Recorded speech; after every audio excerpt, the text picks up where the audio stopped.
और नमस्कार मेरे परिवार साथियों, राजस्थान ज्योग्राफी की एमसीक्यू सीरीज हमने स्टार्ट कर रखी थी। उसमें मेरे परिवार साथियों भाग फर्स्ट में हमने 60 टॉपिक हमने ऑलरेडी कवर कर लिए थे। उसकी प्लेलिस्ट मैंने अलग से बना रखी है। राजस्थान ज्योग्राफी के टोटल 15 टॉपिक होने वाले हैं। भाग फर्स्ट में हमने 60 टॉपिक हमने कवर कर लिए। 8 टॉपिक है भाग सेकेंड में हम कवर करेंगे, जिसमें हम डिस्कस करेंगे राजस्थान के अपोहा तंत्र और राजस्थान की जल संरक्षण व विधियां एवं जिले, राजस्थान की जल संरक्षण विधियां एवं जिले, राजस्थान की वन संपदा, राजस्थान की मृदा एवं मृदा संरक्षण, राजस्थान में कृषि एवं फसलें, राजस्थान के उद्योग, राजस्थान की सिंचाई परियोजनाएं, फिर करेंगे लास्ट में आपका वन्य जीव एवं जैव विविधता संरक्षण। इस प्रकार टोटल आपके 15 टॉपिक होंगे। एमसीक्यू के माध्यम से कंप्लीट थ्योरी हम डिस्कस करते जा रहे हैं मेरे प्यारे व साथियों। ये राजस्थान ज्योग्राफी आपकी कंप्लीट होने वाली है। आने वाले 8 आपके चैप्टर में आपकी Rajasthan geography with MCQ with theory आपकी कंप्लीट होने वाली। इससे बाहर राजस्थान ज्योग्राफी का एक भी क्वेश्चन आपको देखने को नहीं मिलेगा। ये खत्म होते ही मेरे प्यारे व साथियों हम आर्ट एंड कल्चर की एक सीरीज स्टार्ट करेंगे। Same MCQ with theory start करेंगे। उसके बाद में हम पॉलिटी, हिस्ट्री ये भी हम डिस्कस करेंगे। राजस्थान करंट अफेयर की सीरीज मैंने चला रखी है, जिसके 2 मंथ की वीडियो है। राजस्थान करंट अफेयर हम सबसे पहले चला रहे हैं, जिसमें दिसंबर से लेके जनवरी से लेके दिसंबर माह तक की 2024 तक की करंट अफेयर हम विद थ्योरी हम डिस्कस कर रहे हैं। जैसे हमने थ्योरी कंप्लीट होगी उसके बाद में हम सेपरेट से एमसीक्यू भी लगाएंगे, यानी 100 इंपोर्टेंट एमसीक्यू भी लगाएंगे। ठीक है, इसके बाद में हम बात करें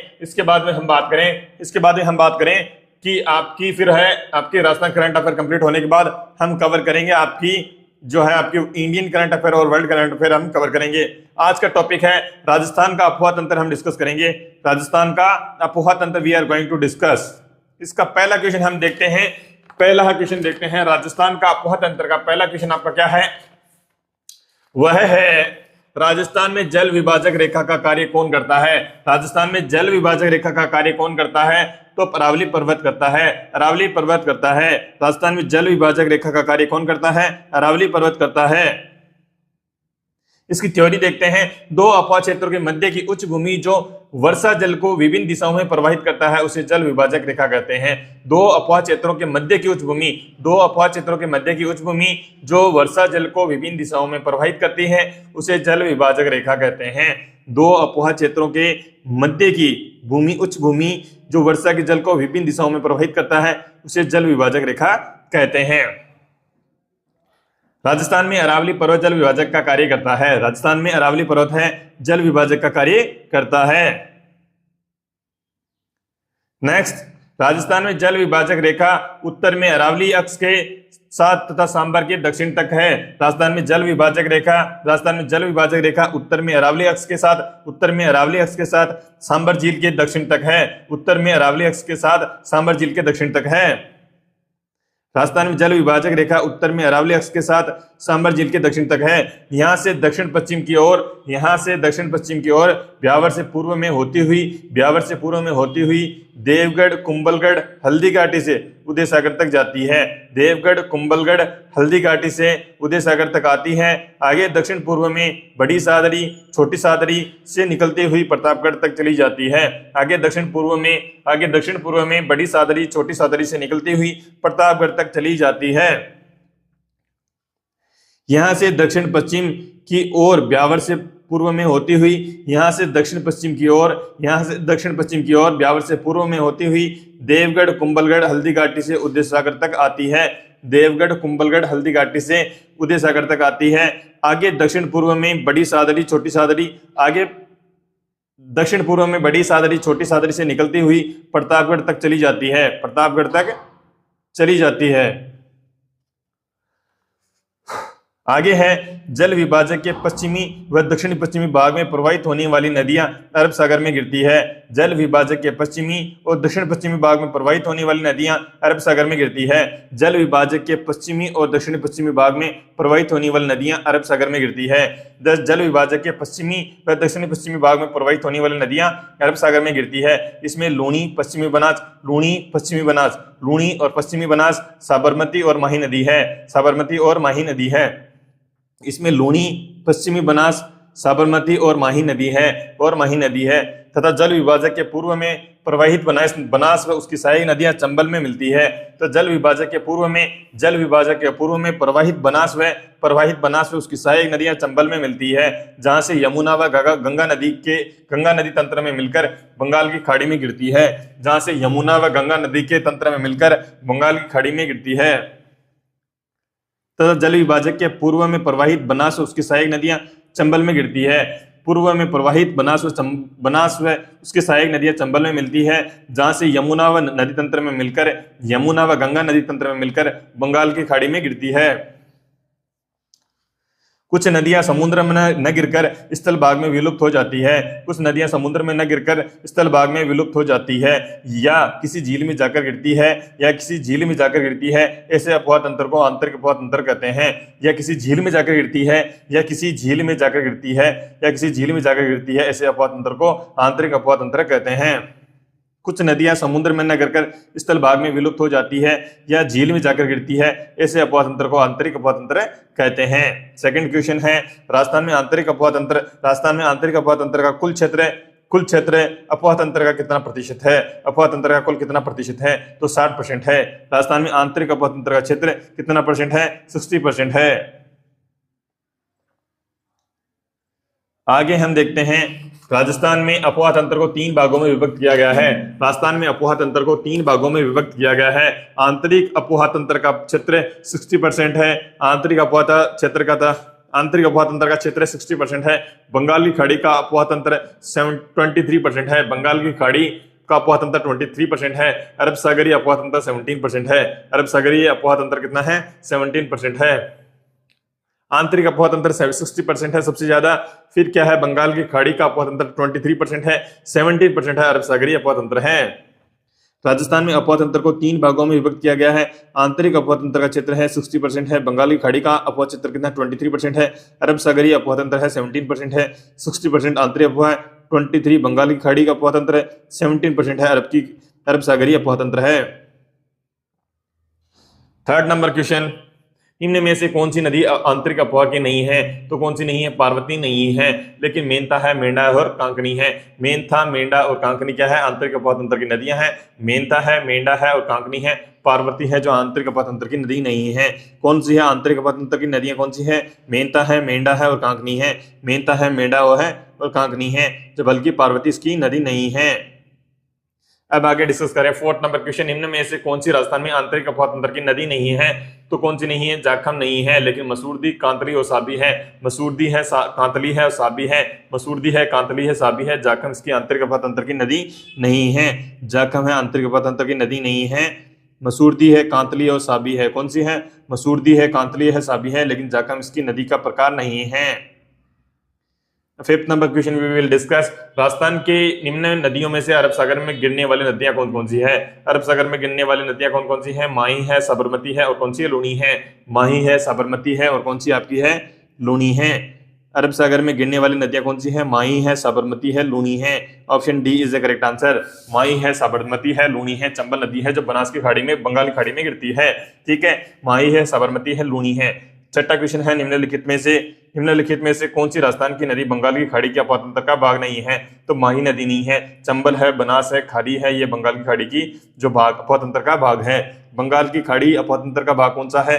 चंबल है, बनास है, खाड़ी है, लेकिन माही है इसका जो अरब सागरीय अपवाह तंत्र है उसका भाग है। कौन कौन से हैं?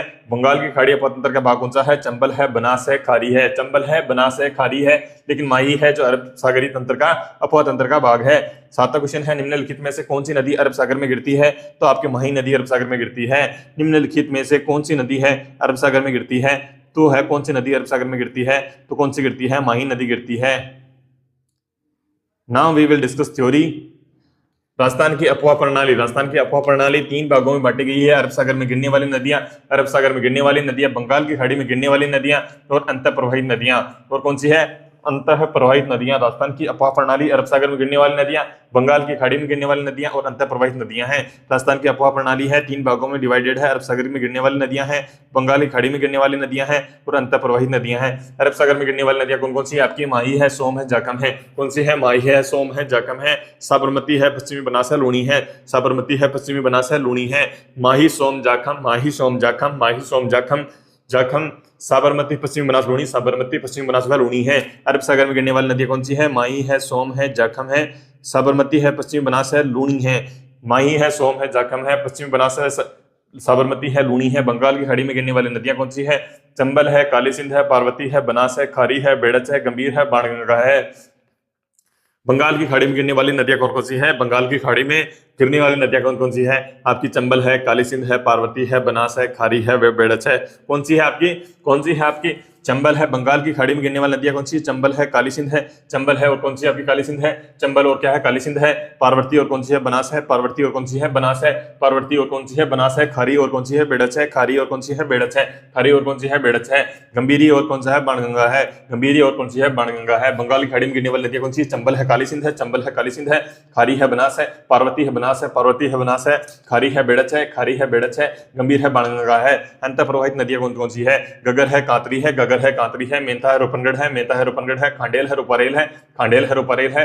कांकने है, मसूरदी है। कांकने है, मसूरदी है। मसूरदी है। आंतरिक प्रवाहित नदियां कौन सी है आपकी? गगर है, कांतली है। गगर है, कांतली है। गगर है, कांतली है। मेंथा है, रूपनगढ़ है। मेंथा है, रूपनगढ़ है। मेंथा है, रूपनगढ़ है। खांडेल है, खांडेल, खांडेल व रूपारेल है। खांडेल व रूपारेल है। खांडेल व रूपारेल है। कांकने व मसूरदी है। कांकने व मसूरदी है। और कौन सी है? साबी नदी है। और कौन सी है आपकी? साबी नदी है। नेक्स्ट क्वेश्चन है आपका 8 नंबर क्वेश्चन है। किस नदी को वैदिक काल में सरस्वती नदी की सहायक नदी माना जाता है? तो गगर नदी को माना जाता है। किस नदी को वैदिक कालीन सरस्वती नदी की सहायक नदी माना जाता है? गगर नदी को माना जाता है। किस नदी को वैदिक कालीन सरस्वती नदी की सहायक नदी मानी जाता है? तो गगर नदी को माना जाता है। उद्गम, गगर नदी का उद्गम है हिमालय में शिवालिक श्रेणी की कालका पहाड़ी से के निकट से होता है। उद्गम है हिमालय में। गगर नदी का उद्गम है हिमालय में शिवालिक श्रेणी में कालका पहाड़ी के निकट से होता है। हिमालय में शिवालिक श्रेणी में कालका की पहाड़ी से होता है। किससे होता है? कालका की पहाड़ी से होता है।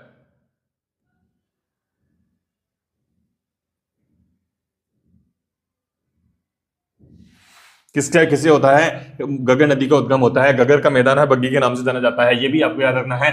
गगर का उद्गम है, बग्गी के नाम से होता है। गगर का उद्गम है, गगर का मैदान है, बग्गी के नाम से जाना जाता है। गगर का मैदान है, बग्गी के नाम से जाना जाता है। गगर का मैदान है जो बग्गी के नाम से जाना जाता है। गगर का मैदान है, बग्गी के नाम से जाना जाता है। ठीक है। फोर्ट अब्बास, अकरा। गगर नदी का उद्गम है हिमालय में शिवालिक श्रेणी के कालका पहाड़ी से होता है। गगर नदी का उद्गम है शिवालिक श्रेणी में कालका पहाड़ी से होता है। गगर का मैदान है जो बग्गी के नाम से जाना जाता है। गगर का मैदान है जो बग्गी के नाम से जाना जाता है। गगर का मैदान है जो किसके नाम से जाना जाता है? बग्गी के नाम से जाना जाता है। या इसका उद्गम है फोर्ट अब्बास के हकरा से होता है। फोर्ट अब्बास के हकरा से जो है इसको बोला जाता है नारी नदी, मर्त नदी, नट नदी या ध्वस्तदंती नदी बोला जाता है। नाली नदी या मर्त नदी, नाली नदी या मर्त नदी, नाली नदी या मर्त नदी, नाली नदी या मर्त नदी, नट नदी या ध्वस्तदंती नदी, नट नदी या ध्वस्तदंती नदी क्या बोला जाता है? नाली नदी, मर्त नदी, नट नदी या ध्वस्तदंती नदी से बोला जाता है। अब आगे आता है राजस्थान में यह हनुमानगढ़ जिले के टीबी नामक स्थान से प्रवेश करती है तथा हनुमानगढ़ व गंगानगर जिले के अनूपगढ़ से होते हुए पाकिस्तान में लुप्त हो जाती है। अत्यधिक बहाव के समय यह पाकिस्तान के फोर्ट अब्बास तक पहुंच जाती थी। सभ्यता कालीबंगा, पीलीबंगा व रंगमहल सभ्यता यहाँ स्थित है। कालीबंगा, पीलीबंगा व रंगमहल सभ्यता है जो यहाँ स्थित है। राजस्थान में यह हनुमानगढ़ जिले के टिब्बी नामक स्थान से प्रवेश करती है। राजस्थान में यह है हनुमानगढ़ जिले के टिब्बी नामक गांव से प्रवेश करती है तथा हनुमानगढ़ व गंगानगर जिले के अनूपगढ़ से होते हुए हनुमानगढ़ व गंगानगर जिले के अनूपगढ़ से होते हुए पाकिस्तान में लुप्त हो जाती है। वह अत्यधिक बहाव के समय पाकिस्तान के फोर्ट अब्बास तक पहुंच जाती है। अत्यधिक बहाव के समय है जो फोर्ट अब्बास तक पहुंच जाती है वो सभ्यता है कालीबंगा, पीलीबंगा और रंगमहल सभ्यता स्थित है। कालीबंगा, पीलीबंगा व रंगमहल सभ्यता स्थित है।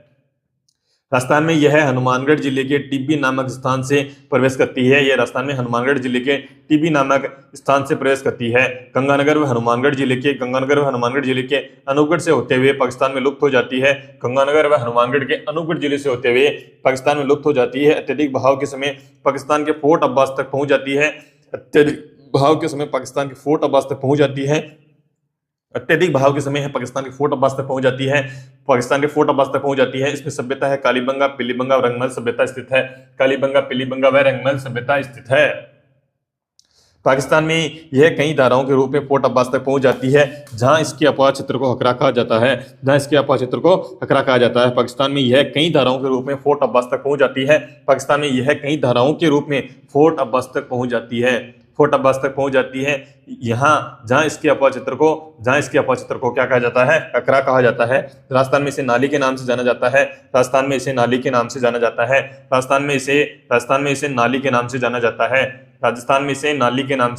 जाता है।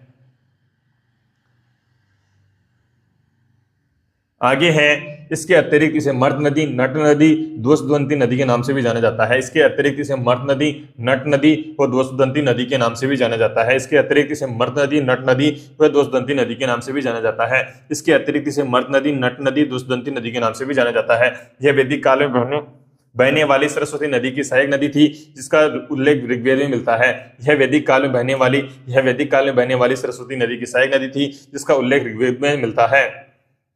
यह वैदिक काल में बहने वाली सरस्वती नदी की क्या सहायक नदी है, जिसका उल्लेख ऋग्वेद में मिलता है। इस नदी का तल हनुमानगढ़ जिले के आसपास क्षेत्र की तुलना में ऊंचा है। हनुमानगढ़ जिले के आसपास के क्षेत्र की तुलना में अधिक ऊंचा है, इसलिए इसके अधिक बहाव के समय यहाँ बाढ़ की स्थिति उत्पन्न हो जाती है। इसका तल है हनुमानगढ़ जिले के आसपास क्षेत्र से अधिक ऊंचा है, इसलिए अधिक बहाव के समय यहाँ बाढ़ की स्थिति उत्पन्न हो जाती है। ठीक है। यह राजस्थान में प्रवाहित होने वाली एकमात्र ऐसी नदी है जो हिमालय से निकलकर आती है। यह राजस्थान में प्रवाहित होने वाली एकमात्र ऐसी नदी है जो हिमालय से निकलकर आती है। यह आंतरिक अफवाह की नदियों में एकमात्र ऐसी नदी है। यह आंतरिक अफवाह की नदियों में एकमात्र ऐसी नदी है जो राजस्थान के बाहर से निकलकर आती है। यह आंतरिक अफवाह की सबसे लंबी नदी है। यह आंतरिक अफवाह की एकमात्र ऐसी नदी है जो राजस्थान से बाहर निकल के आती है। यह आंतरिक अफवाह की नदियों में एकमात्र ऐसी नदी है जो राजस्थान के बाहर से निकल के आती है। यह आंतरिक अफवाह की सबसे लंबी नदी है। नाउ 9th नंबर क्वेश्चन है, निम्नलिखित में से कौन सी नदी सांबर झील में गिरती है? तो मेंथा नदी गिरती है। यह तो कौन सी गिरती है? मेंथा नदी गिरती है। निम्न में से कौन सी नदी सांबर झील में गिरती है? तो मेंथा नदी गिरती है। कौन सी नदी सांबर झील में गिरती है? तो मेंथा नदी गिरती है। निम्नलिखित में से कौन सी नदी राजस्थान में अंतर्देशीय जल निकासी से संबंधित नहीं है? निम्नलिखित में से कौन सी नदी राजस्थान में अंतर्देशीय जल निकासी से संबंधित नहीं है? तो कौन सी नहीं है? सागी नहीं है, रूपारेल है, हकरा है, साहिबी है। कौन सी नदी राजस्थान में अंतर्देशीय जल निकासी से संबंधित नहीं है? कौन सी नदी है राजस्थान में अंतर्देशीय जल निकासी से संबंधित नहीं है? तो कौन सी नहीं है? आपकी सागी नहीं है, हकरा है, रूपारेल है और कौन सी है? साबी है। हकरा है, रूपारेल है और साहिबी है, लेकिन जो आपकी है सागी नदी है इससे संबंधित नहीं है। कौन सी अंतर्देशीय जल निकासी से संबंधित कौन सी है? हकरा है, रूपारेल है, साबी है। कौन सी है? हकरा है, रूपारेल है और साहिबी है। हकरा है, रूपारेल है और कौन सी? साहिबी है। अब 11th नंबर क्वेश्चन कहता है, राजस्थान के निम्नलिखित में से कौन सी नदी सतह के थोड़े बहाव के बाद रेत में गायब हो जाती है? तो कांकनी नदी है। राजस्थान के निम्नलिखित में से कौन सी नदी सतह के थोड़े बहाव के बाद रेत में गायब हो जाती है? कांकनी नदी हो जाती है। कौन सी नदी सतह के थोड़े बहाव से रेत में गायब हो जाती है? तो कौन सी गायब हो जाती है? कांकनी नदी हो जाती है। कौन सी हो जाती है? कांकनी हो जाती है। 12th नंबर क्वेश्चन है, रूपारेल नदी का उद्गम होता है उदयनाथ की पहाड़ियों से। रूपारेल नदी का उद्गम होता है उदयनाथ की पहाड़ियों से। रूपारेल नदी का उद्गम होता है उदयनाथ की पहाड़ियों से। रूपारेल नदियों का उद्गम होता है उदयनाथ की पहाड़ियों से। रूपारेल नदी का उद्गम होता है उदयनाथ की पहाड़ियों से। रूपारेल नदी का उद्गम होता है उदयनाथ की पहाड़ियों से। रूपारेल नदी का उद्गम होता है उदयनाथ की पहाड़ी से।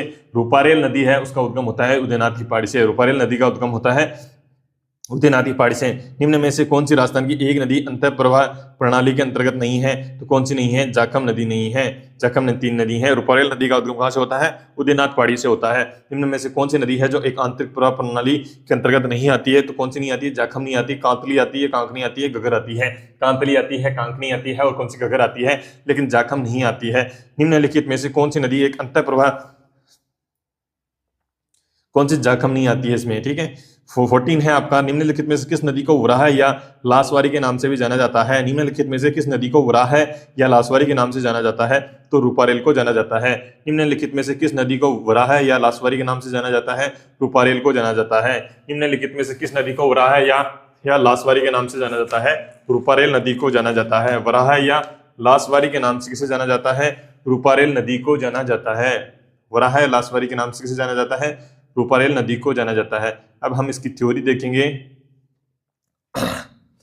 सांबर झील में खंडेल खांडेल नदी, मेंथा नदी जयपुर, खंडेल खांडेल नदी, मेंथा नदी जयपुर, खंडेल खांडेल नदी, मेंथा नदी जयपुर, खारी नदी नागौर, खारी नदी नागौर और रूपनगढ़ नदी अजमेर गिरती है, रूपनगढ़ नदी अजमेर गिरती है। सांबर झील में खंडेल या खांडेल नदी, मेंथा नदी उदयपुर, खंडेल या खांडेल नदी या मेंथा नदी उदयपुर जयपुर और खारी नदी नागौर, रूपनगढ़ अजमेर यह गिरती है। इसके अलावा तुरमती नदी, त्योदे नाला, नालियासर नाला, बांडी नदी नाला, देवयानी नाला भी सांबर झील में गिरते हैं। इसके अलावा तुरतमती नदी, आपको नदी याद रखनी है, तुरतमती नदी। इसके अलावा तुरतमती नदी और त्योदे नाला और नलियासर नाला, त्योदे नाला और नलियासर नाला। और कौन सा नाला है, त्योदे नाला और नलियासर नाला, त्योदे नाला और नलियासर नाला, त्योदे नाला और नलियासर नाला, बांडी नदी नाला, बांडी नदी नाला और देवयानी नाला, बांडी नदी नाला और देवयानी नाला सांबर झील में गिरते हैं। बांडी नदी नाला और देवयानी नाला, बांडी नदी नाला और देवयानी नाला सांबर झील में गिरते हैं। सांबर झील जयपुर, नागौर, अजमेर में फैली हुई है। ये प्रशासनिक दृष्टि से जयपुर जिले के अंतर्गत आती है। सांबर झील है जयपुर में, नागौर में, अजमेर में फैली हुई है। सांबर झील है जयपुर में, नागौर में, अजमेर में फैली हुई है। ये प्रशासनिक दृष्टि से जयपुर जिले में आती है।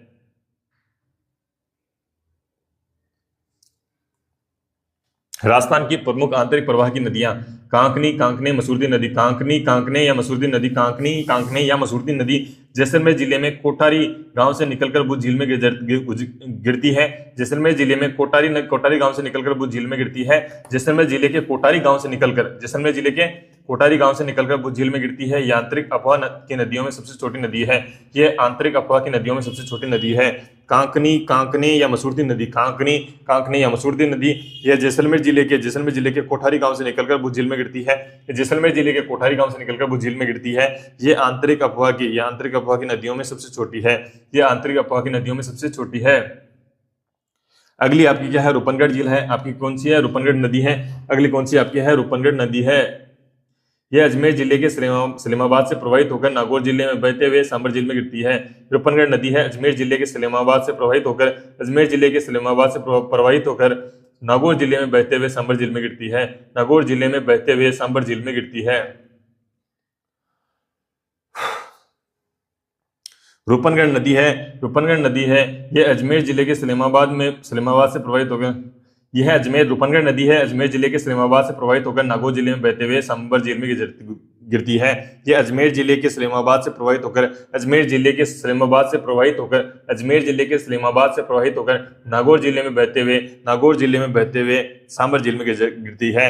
जिले में बहते हुए सांबर झील में गिरती है। अगली है आपकी मेंथा या मेंढा नदी।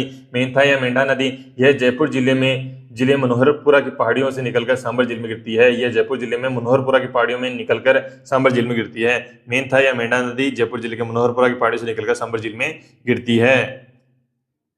नेक्स्ट आपकी कांतली या कांटली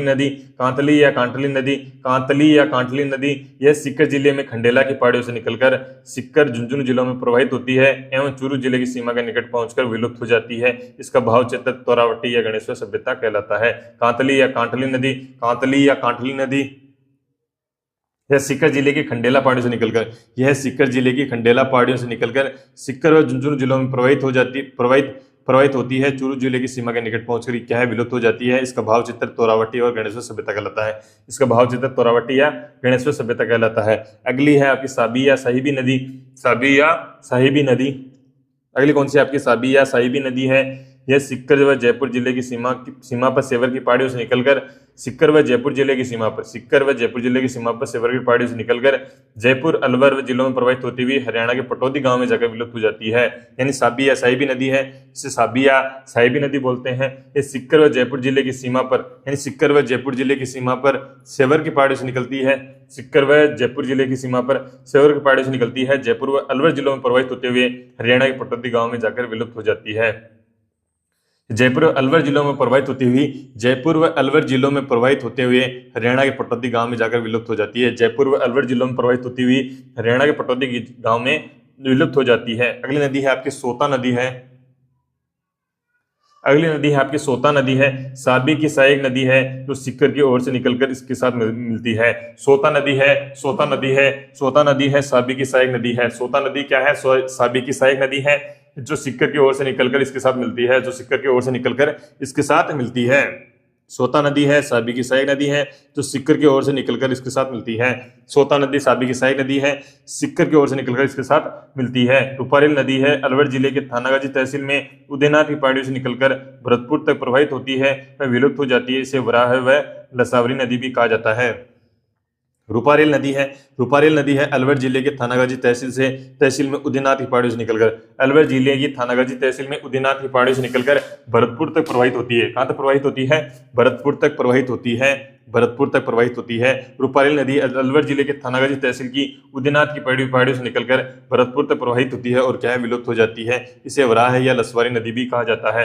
राजस्थान की एकमात्र नित्यवाही नदी कौन सी है? तो कौन सी है? चंबल नदी है। राजस्थान की एकमात्र नित्यवाही नदी कौन सी है? चंबल नदी है। 16 क्वेश्चन है, 16 नंबर क्वेश्चन है। चंबल बेसिन की खंड भूमि को कहा जाता है तो अवनालिका ही कहा जाता है। चंबल बेसिन की खंड भूमि को क्या कहा जाता है? अवनालिका ही कहा जाता है। चंबल बेसिन की जो खंड भूमि है उसे अवनालिका ही कहा जाता है। चंबल बेसिन की खंड भूमि को कहा जाता है, अवनालिका ही कहा जाता है। आगे है राजस्थान के 17 क्वेश्चन है। राजस्थान के किस प्रदेश क्षेत्र में मुख्यतः भेड़ पाए जाते हैं? तो चंबल बेसिन में पाए जाते हैं। किस प्रदेश में मुख्यतः भेड़ पाए जाते हैं? चंबल बेसिन में पाए जाते हैं। चंबल नदी पर बने हुए निम्नलिखित बांधों में से कौन से राजस्थान में स्थित है? तो आपको ये चुनना है। जो आपका कोटा बैराज है, जवाहर सागर बांध है और राणा प्रताप सागर बांध है। चंबल नदी पर बने हुए बांधों में से राजस्थान में स्थित बांध कौन से है? कोटा बैराज है, जवाहर सागर है और राणा प्रताप सागर है। कोटा बैराज है, जवाहर सागर है, राणा प्रताप सागर है, गांधी सागर है, जो मध्य प्रदेश में स्थित है। अब हम 19 नंबर क्वेश्चन डिस्कस करते हैं। 19 नंबर क्वेश्चन है, चंबल नदी निम्नलिखित में से किस राज्य समूह से होकर प्रवाहित होती है? तो मध्य प्रदेश, राजस्थान व उत्तर प्रदेश से प्रवाहित होती है। चंबल नदी है जो मध्य प्रदेश है, राजस्थान व उत्तर प्रदेश से प्रवाहित होती है। चंबल नदी, यह नदी राजस्थान की सबसे लंबी व एकमात्र वर्ष भर बहने वाली नदी है। चंबल नदी है राजस्थान की सबसे लंबी नदी है। चंबल नदी है राजस्थान की सबसे लंबी नदी है, एकमात्र वर्ष भर बहने वाली नदी है, एकमात्र वर्ष भर बहने वाली नदी है। आगे है अन्य नाम है इसका चर्मवती और कामधेनु, नित्यवाही और वाटर सफारी कोटा। ठीक है, चमनवती, कामधेनु, नित्यवाही, वाटर सफारी कोटा। अन्य नाम इसके क्या है? चमनवती, कामधेनु, नित्यवाही और वाटर सफारी क्या है? कोटा है। चमनवती, कामधेनु, नित्यवाही, वाटर सफारी क्या है? और क्या है? कोटा है। चमनवती, कामधेनु, नित्यवाही, वाटर सफारी और क्या है? कोटा है। चमनवती, कामधेनु, नित्यवाही, वाटर सफारी कोटा है। यह मध्य प्रदेश की विंध्याचल श्रेणी में जनापा पहाड़ी से निकलती है। इसके बाद मध्य प्रदेश, राजस्थान, उत्तर प्रदेश से प्रवाहित होते हुए उत्तर प्रदेश के मुरादगंज के निकट यमुना नदी में मिलती है।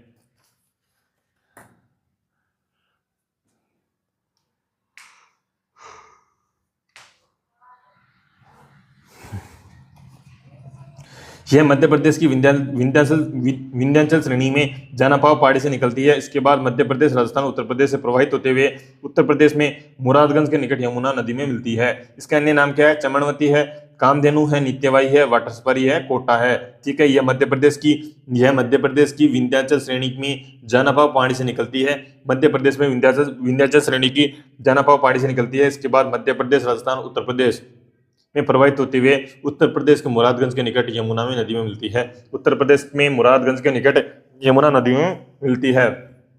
इसकी कुल लंबाई 965 किलोमीटर है, 965 किलोमीटर है। राजस्थान में यह 135 किलोमीटर की लंबाई में चित्तौड़गढ़, कोटा, बूंदी जिलों में प्रवाहित होती है तथा 241 किलोमीटर 241 किलोमीटर की लंबाई में यह स्वाईमाधोपुर, करौली, धौलपुर की सीमा से होते हुए राजस्थान व मध्य प्रदेश के बीच अंतर्राज्यीय सीमा बनाती है। यानी आपको याद रखना है इसकी कुल लंबाई कितनी है, 965 किलोमीटर है। इसकी कुल लंबाई कितनी है, 965 किलोमीटर है। राजस्थान में यह 135 किलोमीटर की लंबाई में राजस्थान में यह 135 किलोमीटर की लंबाई में चित्तौड़गढ़, कोटा, बूंदी जिलों में प्रवाहित होती है। चित्तौड़गढ़, कोटा व बूंदी जिलों में प्रवाहित होती है। चित्तौड़गढ़ है, कोटा है, बूंदी जिलों में प्रवाहित होती है। 241 किलोमीटर की लंबाई 241 किलोमीटर की लंबाई है स्वाईमाधोपुर, करौली व धौलपुर की सीमा में होते हुए राजस्थान और मध्य प्रदेश के बीच अंतर्राज्यीय सीमा बनाती है। 241 किलोमीटर सीमा स्वाईमाधोपुर, करौली और धौलपुर की सीमा होते हुए राजस्थान और मध्य प्रदेश के बीच जो सीमा बनाती है।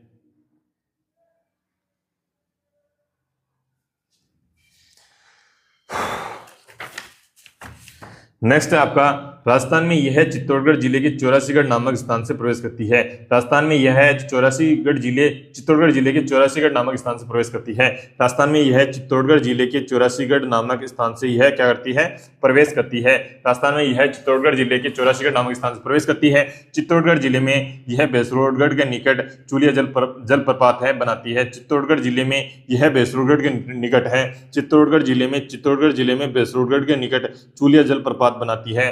चित्तौड़गढ़ जिले में यह बेसरोडगढ़ के निकट चूलिया जलप्रपात बनाती है। राजस्थान में चित्तौड़गढ़ से कोटा के बीच एक संकड़े गार्जखंड या खाई से होकर प्रवाहित होती है। राजस्थान में चित्तौड़गढ़ से कोटा के बीच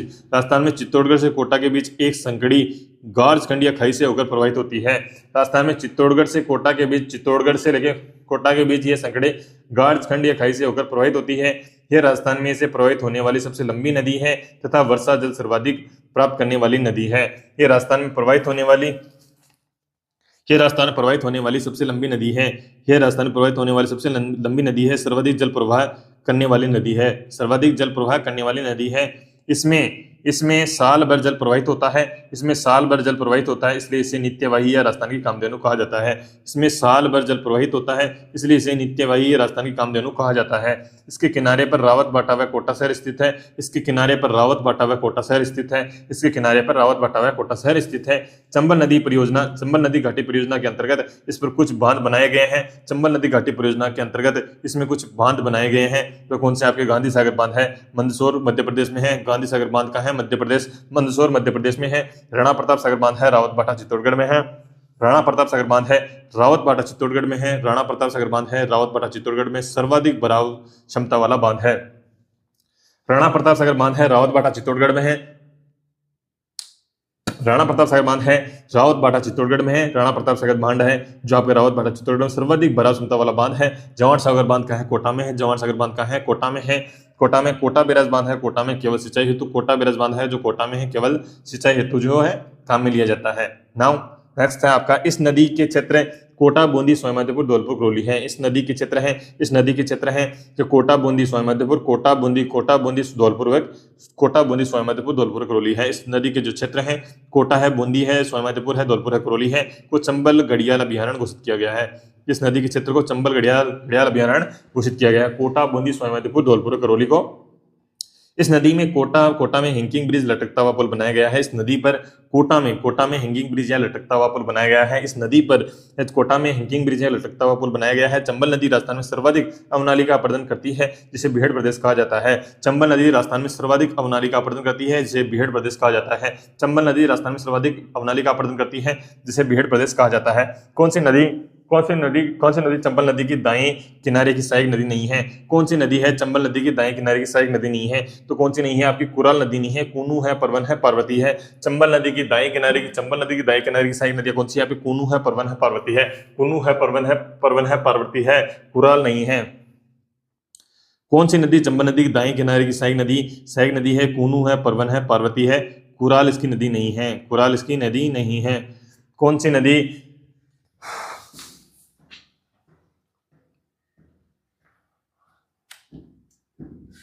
कौन सी नदी चंबल नदी की दाएं किनारे से सहायक नदी नहीं है? तो कौन सी? कुराल नहीं है, कूनू है, परवन है, पार्वती है। चंबल नदी की दाएं किनारे से मिलने वाली सहायक नदियां कौन सी है? कूनू है, परवन है, पार्वती है। कूनू है, परवन है, पार्वती है। कूनू है, परवन है, पार्वती है। कुराल नहीं है, कुनू है, परवन है, पार्वती है। राजस्थान के निम्नलिखित में से कौन सी नदी चंबल नदी के सहायक नदी नहीं है? आपको बताना है कौन सी नदी चंबल नदी की सहायक नदी नहीं है। बनास है, काली सिंध है, पार्वती है। बनास है, काली सिंध है और पार्वती है, लेकिन आपकी लूणी नहीं है। कौन सी नदी चंबल नदी की सहायक नदी है? काली सिंध है, पार्वती है, बनास है, लेकिन लूणी नदी इसकी सहायक नदी नहीं है।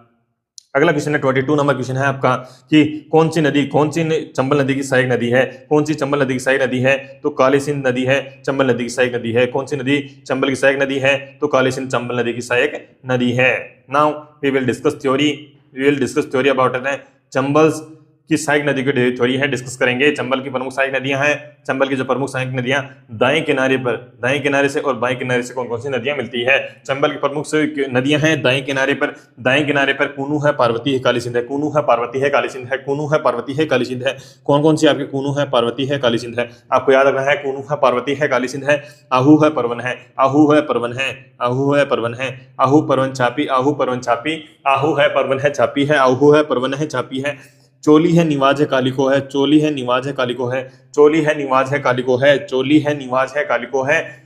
बेंतली है, अंधेरी है, लासी है। बेंतली है, अंधेरी है, लासी है। बेंतली है, अंधेरी है, लासी है। बेंतली है, अंधेरी है, लासी है। बेंतली है, अंधेरी है, लासी है। बिलास है, कालीखांड है। बिलास है और कौन सी है? कालीखांड है। बिलास है और कौन सी है? कालीखांड है। बिलास और कालीखांड है। दाएं किनारे चंबल की प्रमुख सहायक नदियां जो दाएं किनारे से मिलती है वह है कुनू है, पार्वती है, काली सिंध है। कुनू है, पार्वती है, काली सिंध है। आहू है, परवन है, छापी है। आहू है, परवन है, छापी है। आहू परवन है, छापी है। छापी है, चोली है, निवाज है, कालिको है। चोली है, निवाज है, कालिको है। बेंतली, अंधेरी, इलासी। बेंतली, अंधेरी, इलासी। बेंतली, अंधेरी, उलासी। और कौन सी? बिलासपुर, कालीखांड है। बिलासपुर कौन सी है? कालीखांड है। बाएं किनारे से मिलने वाली नदियां चंबल नदी की बाएं किनारे से मिलने वाली नदी कौन सी है? बामनी या ब्राह्मणी, कुराल, मेज या मांगली। बामनी या ब्राह्मणी, बामनी या ब्राह्मणी, कुराल, मेज या मांगली। बामनी या ब्राह्मणी, बामनी या ब्राह्मणी, कुराल, मेज या मांगली। बामनी या ब्राह्मणी, कुराल, मेज या मांगली। मांगली छोड़ा पछाड़ चांकनो बनास है। छोड़ा पछाड़ चांकनो बनास है। छोड़ा पछाड़ चांकनो बनास है। छोड़ा पछाड़ व चांकनो बनास है। ठीक है, कौन सी है? बामनी है, ब्राह्मण है, कुराल, मेज, मांगली। छोड़ा पहाड़ है, चांकना बनास है। गोंगरुण दुर्ग कौन सी नदियों के संगम पर स्थित है? आहू है, काली सिंध नदियों के संगम पर स्थित है। गोंगरुण दुर्ग है, कौन सी नदियों के संगम पर स्थित है? आहू है, काली सिंध नदियों के संगम पर स्थित है। गोंगरुण दुर्ग कौन सी नदियों के संगम पर स्थित है? आहू है, काली सिंध नदियों के संगम पर स्थित है। गोंगरुण दुर्ग है, कौन सी नदियों के संगम पर स्थित है? गोंगरुण दुर्ग है जो कौन सी नदियों के संगम पर स्थित है? आहू है, काली सिंध नदियों पर। आहू है, काली सिंध नदियों के संगम पर। आहू है, काली सिंध नदियों के संगम पर स्थित है। निम्नलिखित में से कौन सी नदी उदयपुर जिले में प्रवाहित नहीं तो होती है? कौन सी नदी है उदयपुर जिले में प्रवाहित नहीं होती है? तो कौन सी नहीं होती है? पार्वती नहीं होती है, साबरमती होती है, सोम होती है, जाखम होती है। साबरमती, सोम, जाखम होती है। कौन सी होती है? साबरमती, सोम, जाखम होती है। लेकिन जो आपकी पार्वती इसमें उदयपुर जिले में प्रवाहित नहीं होती है। साबरमती होती है, सोम होती है, जाखम होती है। साबरमती होती है, सोम होती है, जाखम होती है। Now we will discuss the theory. Kali Sindh नदी है, काली सिंध नदी है, यह मध्य प्रदेश के देवास के निकट बागली नामक गांव से निकलती है। यह मध्य प्रदेश के निकट बागली नामक गांव से निकलती है। मध्य प्रदेश के देवास के निकट बागली गांव से निकलती है तथा राजस्थान में झालावाड़ जिले के रायपुर नामक स्थान से प्रवेश करती है। राजस्थान में झालावाड़ जिले के रायपुर नामक स्थान से प्रवेश करती है एवं कोटा में नानेरा नामक स्थान पर चंबल के साथ मिलती है। कोटा में नानेरा नामक स्थान पर चंबल से मिलती है तथा इसकी सहायक नदी आहू है, परवन है। इसकी सहायक नदी कौन सी है? आहू है, परवन है। काली सिंध नदी का आपको याद रखना है, काली सिंध नदी है, यह मध्य प्रदेश के देवा के निकट बागली नामक गांव से निकलती है। मध्य प्रदेश के देवास के निकट बागली नामक गांव से निकलती है। बागली नामक गांव से निकलती है। राजस्थान में झालावाड़ जिले के रायपुर नामक स्थान से प्रवेश करती है। राजस्थान के झालावाड़ जिले के रायपुर नामक स्थान से यह क्या है? प्रवेश करती है। राजस्थान के झालावाड़ जिले के रायपुर नामक स्थान से यह प्रवेश करती है। कोटा में नानेरा नामक स्थान पर कोटा के नानेरा नामक स्थान पर चंबल के साथ मिलती है। इसकी सहायक नदी है आहू व परवन है। काली सिंध की सहायक नदी कौन सी है? आहू व परवन है। नेक्स्ट है कुनू नदी। यह मध्य प्रदेश के गुना से निकलकर राजस्थान में 12 जिले के मुसेरी नामक स्थान में प्रवेश करती है तथा इसके बाद वापस मध्य प्रदेश में प्रवाहित होते हुए करौली जिले की सीमा पर चंबल से मिलती है।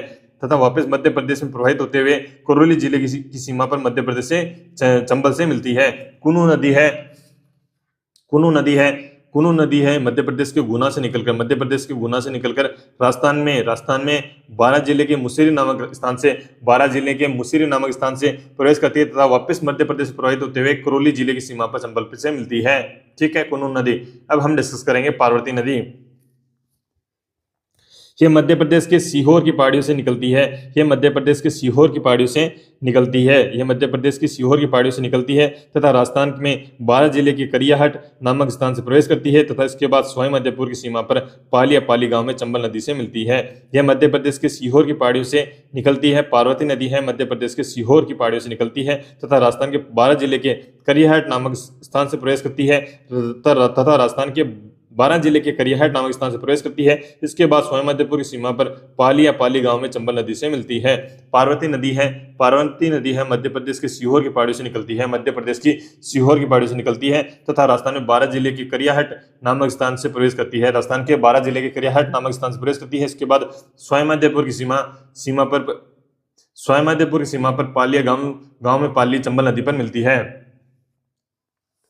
12 जिले में इसके साथ कुछ अन्य सहायक नदियां भी मिलती है। बेंतली, लहासी, बिलास व अंधेरी। बेंतली, लहासी, बिलास व 12 जिले में इसके साथ कुछ अन्य सहायक नदियां भी मिलती है। बेंतली, लहासी, बिलास व अंधेरी। बेंतली, लहासी, बिलास व अंधेरी। आहू नदी, अगली नदी है आपकी आहू नदी है। यह मध्य प्रदेश के सुसनेर नामक स्थान से निकलती है तथा राजस्थान में झालावाड़ जिले के नंदपुर नामक स्थान पर प्रवेश करती है तथा झालावाड़ में गोंगरू नामक स्थान पर काली सिंध के साथ मिल जाती है। आगे है आपका आहू नदी है। आहू नदी है मध्य प्रदेश के सुसनेर नामक स्थान से निकलती है। राजस्थान में झालावाड़ जिले के नंदपुर नामक स्थान पर प्रवेश करती है। झालावाड़ में गोंगरू नामक स्थान पर काली सिंध से मिल जाती है। झालावाड़ में गोंगरू नामक स्थान पर काली सिंध से मिल जाती है।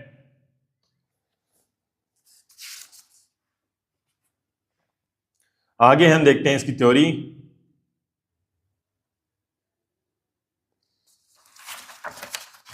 आगे थ्योरी है आहू तथा काली सिंध नदियों के संगम पर गोंगरुण किला स्थित है। आहू व काली सिंध नदियों के संगम पर गोंगरुण किला स्थित है। आहू तथा काली सिंध नदियों के संगम पर क्या है? गोंगरुण किला स्थित है। गोंगरुण किला स्थित है। परवन नदी है, यह मध्य प्रदेश से प्रवाहित होते हुए राजस्थान के 12 जिले में प्रवाहित होकर कोटा की सीमा के निकट पलायिता व राजगढ़ के बीच काली सिंध नदी में मिलती है। 12 जिले में यह शेरगढ़ अभ्यारण्य में से प्रवाहित होती है। इस नदी के किनारे 12 जिले में शेरगढ़ का किला भी स्थित है। अब आपको याद रखना है परवन नदी मध्य प्रदेश से प्रवाहित होते हुए राजस्थान के 12 जिले में प्रवाहित होकर कोटा की सीमा के निकट पलायिता व राजगढ़ के बीच काली सिंध नदी से मिलती है। कहाँ मिलती है? राजस्थान के 12 जिले में प्रवाहित होकर कोटा की सीमा के निकट पलायिता व राजगढ़ में काली सिंध नदी से मिलती है। कोटा की सीमा के निकट पलायिता व राजगढ़ के बीच जो काली सिंध नदी के बीच काली सिंध नदी में मिलती है। 12 जिले में यह शेरगढ़ अभ्यारण्य से प्रवाहित होती है। 12 जिले में यह शेरगढ़ अभ्यारण्य से प्रवाहित होती है। इस नदी के किनारे 12 जिले में शेरगढ़ का किला भी स्थित है। इस नदी के किनारे 12 जिले में शेरगढ़ का किला भी स्थित है। अगली आपकी है आलनिया नदी है। यह कोटा से निकलकर चंबल नदी में मिलती है। आलिया नदी क्या है? ये कोटा से निकलकर चंबल नदी में मिलती है। आलिया नदी है, ये कोटा से निकलकर चंबल नदी में मिलती है। कोटा नदी है जो कोटा जिले से निकलकर यह क्या है? चंबल नदी में मिलती है। Now we will discuss 25 number question. घोड़ा पछाड़ नदी कौन सी नदी की सहायक नदी है? घोड़ा पछाड़ नदी है कौन सी नदी की सहायक नदी है? तो मेज नदी की सहायक नदी है। घोड़ा पछाड़ नदी है किस नदी की सहायक नदी है? तो मेज नदी की सहायक नदी है। घोड़ा पछाड़ नदी किस नदी की कौन सी नदी की सहायक नदी है? तो मेज नदी की है। घोड़ा पछाड़ नदी कौन सी नदी की सहायक नदी है? तो मेज नदी की सहायक नदी है। चंबल के बाएं किनारे से आकर मिलने वाली नदियां चंबल के बाएं किनारे से आकर मिलने वाली नदियां कौन कौन सी है? बामनी नदी है, कुराल नदी है। चंबल नदी के बाएं किनारे से आकर मिलने वाली नदियां कौन सी है? बामनी है, कुराल नदी है, मेज नदी है और चांकड़ नदी है। कौन सी है? बामनी नदी है, कुराल नदी है, मेज नदी है और कौन सी है? चांकड़ नदी है। बामनी नदी, कुराल नदी, मेज नदी और चांकड़ नदी। बामनी नदी, कुराल नदी, मेज नदी और चांकड़ नदी है। कौन सी है? बामनी नदी है। यह चित्तौड़गढ़ जिले में हरिपुरा की पहाड़ियों से निकलकर बेसरोगढ़ में चंबल के साथ मिलती है। यह चित्तौड़गढ़ जिले में हरिपुरा की पहाड़ियों से निकलकर बेसरोगढ़ में चंबल के साथ मिलती है तथा चंबल तथा बामनी के संगम पर बेसरोगढ़ का किला स्थित है। चंबल में बाएं किनारे से आकर मिलने वाली नदी कौन सी है? बामनी नदी है। यह चित्तौड़गढ़ जिले में हरिपुरा की पहाड़ियों से निकलती है। यानी बामनी नदी है जो चित्तौड़गढ़ जिले के हरिपुरा नामक पहाड़ियों से निकलती है और बेसरोगढ़ में चंबल के साथ मिलती है। बेसरोगढ़ में क्या है? चंबल के साथ मिलती है तथा चंबल और बामनी के संगम पर बेसरोगढ़ का किला स्थित है। चंबल और बामनी के संगम पर है बेसरोगढ़ का किला स्थित है। कुराल नदी है यह उपरमाल के पटाह से लेकर कोटा जिले में प्रवाहित होती है तथा बूंदी जिले की सीमा के निकट चंबल में मिलती है। कुराल नदी है, यह उपरमाल के पटाह से लेकर कुराल नदी है, यह उपरमाल के पटाह से लेकर कोटा जिले में प्रवाहित होती है। कुराल नदी है, उपरमाल के पटाह से लेकर कोटा जिले में प्रवाहित होती है। कुराल नदी है, उपरमाल के पठार से लेकर कोटा जिले में प्रवाहित होती है तथा बूंदी जिले की सीमा के निकट चंबल में मिलती है। बूंदी जिले की सीमा के निकट है चंबल नदी में मिलती है। कुराल नदी है, उपरमाल के पठार से निकलकर कोटा जिले में प्रवाहित होती है। जो कुराल नदी है, उपरमाल के पठार से निकलकर कोटा जिले में प्रवाहित होती है। बूंदी जिले की सीमा के निकट है चंबल में मिलती है। अगली आपकी नदी है मेज नदी है। मेज नदी है, यह भीलवाड़ा जिले के मांडलगढ़ से निकलती है। मेज नदी है, भीलवाड़ा जिले के मांडलगढ़ से निकलती है तथा बूंदी में प्रवाहित होते हुए चंबल के साथ मिलती है। बूंदी जिले में प्रवाहित होते हुए चंबल के साथ मिलती है। बूंदी में प्रवाहित होते हुए चंबल के साथ मिलती है। इसकी सहायक नदियां हैं मांगली है, घोड़ा पचाड़ है, जो बूंदी में इनके साथ मिलती है। मेज नदी है, भीलवाड़ा जिले के मांडलगढ़ से निकलती है। मेज नदी है, भीलवाड़ा जिले के मांडलगढ़ से निकलती है। मेज नदी है, भीलवाड़ा जिले के मांडलगढ़ से निकलती है। बूंदी जिले में प्रवाहित होते हुए चंबल के साथ मिलती है। बूंदी जिले में प्रवाहित होते हुए चंबल के साथ क्या है, मिल जाती है। बूंदी जिले में प्रवाहित होते हुए क्या है, चंबल के साथ मिल जाती है। इसकी सहायक नदियां हैं मांगली है, घोड़ा पचाड़ है, जो बूंदी में इसके साथ मिलती है। मांगली व घोड़ा पचाड़ है, कौन सी है, मांगली और कौन सी घोड़ा पचाड़ है, जो बूंदी में इसके साथ मिलती है। अगली आपको कौन सी है, चांकड़ नदी है। चांकड़ नदी है, यह बूंदी जिले में अनेक धाराओं के मिलने से बनती है। यह बूंदी जिले में अनेक धाराओं के मिलने से बनती है तथा स्वामिमध्यपुर में चंबल के साथ मिल जाती है तथा स्वामिमध्यपुर में चंबल के साथ मिल जाती है तथा स्वामिमध्यपुर में है जो चंबल के साथ मिल जाती है। बूंदी जिले के नेनुआ में इस पर चांकड़ बांध बना है। बूंदी जिले के नेनुआ में इस पर चांकड़ बांध बना है। इस पर कौन सा बना है, चांकड़ बांध बना है। यह चांकड़ नदी है, बूंदी जिले में अनेक धाराओं के मिलने से बनती है। स्वामिमध्यपुर में चंबल के साथ मिल जाती है। स्वामिमध्यपुर चंबल के साथ मिल जाती है। बूंदी जिले के नेनुआ में इस पर चांकड़ बांध बना है। आगे है आपका 26 नंबर क्वेश्चन है, निम्नलिखित नदियों में से कौन अध्यारोपित नदी का उदाहरण है। तो बनास नदी है, अध्यारोपित नदी का उदाहरण है। कौन अध्यारोपित नदी का उदाहरण है, तो कौन सा आपका बनास नदी अध्यारोपित नदी का उदाहरण है। अध्यारोपित नदी घाटी जब कोई नदी निम्नवर्ती अपर्दन द्वारा ऊपरी आवरण शेल को काटकर निचली शेल पर पहुंचकर ऊपरी आवरण शेल के ढाल के अनुसार ही अपनी घाटी का विकास कर लेती है, तो अध्यारोपित नदी घाटी का विकास होता है। इस प्रकार की घाटी में प्रवाहित होने वाली नदी अध्यारोपित नदी कहलाती है। राजस्थान की प्रमुख अध्यारोपित नदी चंबल व बनास है। आपको याद रखना है, अध्यारोपित नदी है, राजस्थान की प्रमुख अध्यारोपित नदी कौन सी है, चंबल व बनास है। राजस्थान की प्रमुख अध्यारोपित नदी कौन सी है, चंबल व बनास है। राजस्थान की प्रमुख अध्यारोपित नदी कौन सी है, चंबल व बनास है। 27 नंबर क्वेश्चन है, सही कथन का चयन कीजिए। सही कथन का चयन करना है, लुनी नदी क्रम का अधिकांश अपवाह क्षेत्र राजस्थान है। लुनी नदी क्रम का अधिकांश अपवाह क्षेत्र राजस्थान में है, बिल्कुल सही है। खारी नदी बनास नदी की सहायक नदी है। खारी नदी बनास नदी की सहायक नदी है, यह भी सही है। बनास नदी खमनोर की पहाड़ी से निकलती है। बनास नदी है जो खमनोर की पहाड़ी से निकलती है, यह भी बिल्कुल सही है। सही कथन का चयन कीजिए। लूणी नदी क्रम का अधिकांश अपवाह क्षेत्र क्या है, राजस्थान है। लूणी नदी क्रम का अधिकांश अपवाह क्षेत्र क्या है, राजस्थान है। खारी नदी बनास नदी का सहायक नदी है। खारी नदी बनास नदी की सहायक नदी है। खारी नदी है जो बनास नदी की सहायक नदी है। बनास नदी है खमनोर की पहाड़ी से निकलती है। बनास नदी है खमनोर की पहाड़ी से निकलती है। 28 नंबर क्वेश्चन, बनास नदी का उद्गम होता है खमनोर की पहाड़ी से। बनास नदी का उद्गम होता है खमनोर की पहाड़ी से। बनास नदी का उद्गम होता है खमनोर की पहाड़ियों से। 29 नंबर क्वेश्चन है, वह नदी जो वन की आशा के नाम से जानी जाती है। वह नदी जो वन की आशा के नाम से जानी जाती है, बनास नदी। वह नदी जो वन की आशा के नाम से जानी जाती है, बनास नदी है। वह नदी जो वन की आशा के नाम से जानी जाती है, बनास नदी है। बनास नदी है, यह राजसमंद जिले में खमनोर की पहाड़ियों से निकलती है। यह राजसमंद जिले में खमनोर की पहाड़ियों से निकलती है तथा इसके बाद चित्तौड़गढ़, भीलवाड़ा, अजमेर, टोंक, स्वामिमध्यपुर आदि से प्रवाहित होते हुए स्वामिमध्यपुर जिले के रामेश्वर नामक स्थान पर चंबल के साथ मिलती है। यहीं पर मध्य प्रदेश की ओर से आने वाली सीप नदी भी मिलती है। यहीं पर मध्य प्रदेश की ओर से आने वाली सीप नदी भी मिलती है, जिसके कारण रामेश्वर में चंबल बनास सीप का त्रिवेणी संगम बनता है। जिसके कारण ही रामेश्वरम स्वामिमध्यपुर में चंबल बनास व सीप का त्रिवेणी संगम बनता है। बनास नदी यह राजसमंद जिले की खमनोर की पहाड़ी से निकलती है। ये राजसमंद जिले की खमनोर की पहाड़ी से निकलती है। इसके बाद चित्तौड़गढ़, भीलवाड़ा, अजमेर, चित्तौड़गढ़, भीलवाड़ा और अजमेर कौन से? चित्तौड़गढ़ में, भीलवाड़ा में, अजमेर में, टोंक और सोयमाधेपुर में प्रवाहित होते हुए सोयमाधेपुर जिले के रामेश्वरम नामक स्थान पर चंबल के साथ मिलती है। सोयमाधेपुर जिले के रामेश्वरम नामक स्थान पर चंबल के साथ मिलती है। यहीं पर मध्य प्रदेश की ओर आने वाली सीप नदी भी मिलती है। इसके कारण रामेश्वरम में चंबल बनास व सीप का त्रिवेणी संगम बनता है। जिसके कारण ही रामेश्वरम में चंबल, बनास व सीप का त्रिवेणी संगम बनता है। यह नदी लगभग 480 किलोमीटर की लंबाई में प्रवाहित होती है तथा पूर्णतः राजस्थान में बहाव की दृष्टि से सबसे लंबी नदी है। यह नदी 480 किलोमीटर लंबाई में प्रवाहित होती है तथा बहाव की दृष्टि से यह सबसे लंबी नदी है। बहाव के दृष्टिकोण से सबसे लंबी नदी कौन सी है? आपकी बनास नदी है। इसे वन की आशा, वर्णासा, विशिष्टि नदी के नामों से भी जाना जाता है। इस नदी पर टोंक जिले में बिसलपुर बांध तथा सवाईमाधोपुर जिले में इसरदा बांध बना हुआ है। इस नदी के अपवा क्षेत्र में भूरी मृदा पाई जाती है। इसे वन की आशा, वर्णासा या विशिष्टि नदी के नाम से जाना जाता है। इसे वन की आशा, वर्णासा या विशिष्टि नदी के नाम से भी जाना जाता है। इस नदी पर टोंक जिले में बिसलपुर बांध तथा सोयमाधोपुर जिले में इसरदा बांध बना हुआ है। इस नदी का अपवा क्षेत्र में भूरी मिट्टी है जो पाई जाती है।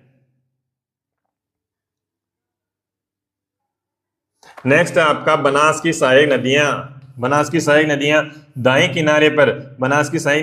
किनारे पर कौन सी है? बेडस व मेनाल है। दाएं किनारे पर कौन सी आपकी? बेडस व मेनाल है। और बाएं किनारे पर है कोटारी है, खारी है, डाई है, मानसी है, ढूंढ है और मोरेल है। बनास की सहायक नदियां आपको याद रखनी है। दाएं किनारे पर बेडच है, मेनाल है। दाएं किनारे पर दो है, बेडच है और मेनाल है। दाएं किनारे पर कौन सी है? बेडच है, मेनाल है। दाएं किनारे पर बेडच है, मेनाल है। बाएं किनारे की हम बात करें कोटारी, खारी, डाई। कोठारी, खारी और डाई। कोटारी है, खारी है, डाई है, मानसी है, ढूंढ है, मोरेल है। ठीक है। बाएं किनारे की नदियां हमने देखी, कौन कौन सी हैं आपकी बाएं किनारे की नदियां? बाएं किनारे की नदियां मात्र दो हैं, बेडच है और कौन सी है? मेनाल है। दाएं किनारे की नदियां दो हैं, बेडच व मेनाल है। बाएं किनारे की नदियां कौन सी है? कोठारी है, खारी है, डाई है, मानसी है, ढूंढ है, मोरेल है। अगला क्वेश्चन आपका, बनास बेडच मेनाल नदियों का संगम किस स्थान पर होता है? बनास बेडच मेनाल का संगम किस स्थान पर होता है? तो बिगोद भीलवाड़ा में होता है। बनास बेडच मेनाल नदियों का संगम है बिगोद भीलवाड़ा में होता है। बनास है, बेडच मेनाल का संगम बिगोद भीलवाड़ा में होता है। आगे डिस्कस करें बेडस नदी यह उदयपुर जिले की घोगोंदा पहाड़ी से निकलती है। पहाड़ियों से निकलती है तथा इसके बाद चित्तौड़गढ़ से प्रभावित होते हुए भीलवाड़ा जिले के बिगोद के निकट बनास नदी में मिलती है। बेडस नदी यह उदयपुर जिले की घोगोंदा पहाड़ी से निकलती है तथा इसके बाद चित्तौड़गढ़ से प्रभावित होते हुए भीलवाड़ा जिले के बिगोद के निकट बनास नदी में मिलती है। बेडस नदी है उदयपुर जिले की घोगुंदा पहाड़ी से निकलती है। ठीक है। इसके बाद चित्तौड़गढ़ में प्रवाहित होते हुए भीलवाड़ा जिले के बिगोद के निकट बनास नदी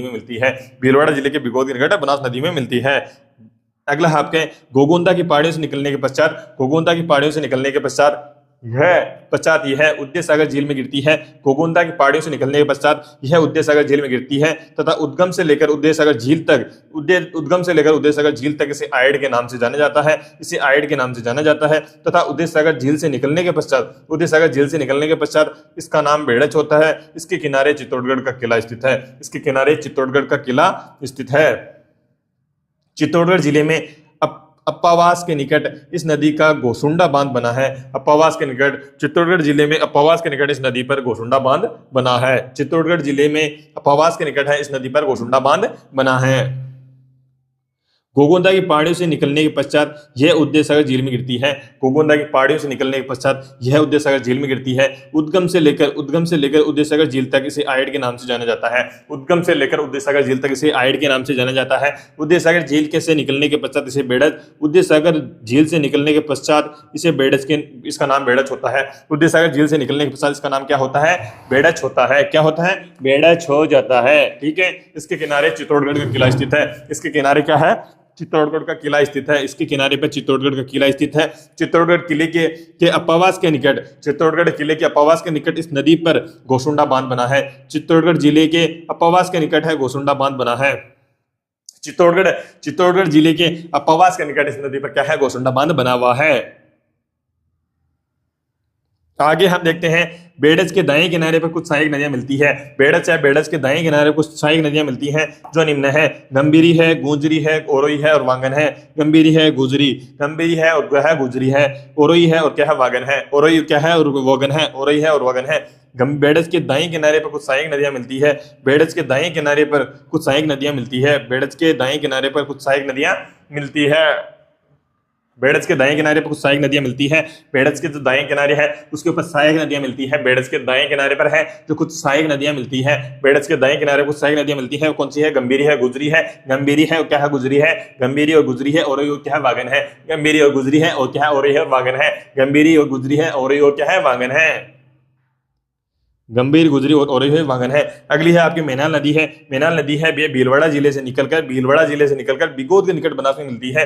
यह भीलवाड़ा जिले से निकलकर बिगोद के निकट बनास में मिलती है। यह जो मेनाल नदी है भीलवाड़ा जिले से निकलकर बिगोद के निकट बनास में मिलती है। बिगोद के निकट है बनास में मिलती है। मेनाल नदी है भीलवाड़ा जिले से निकल बिगोद के निकट बनास में मिलती है।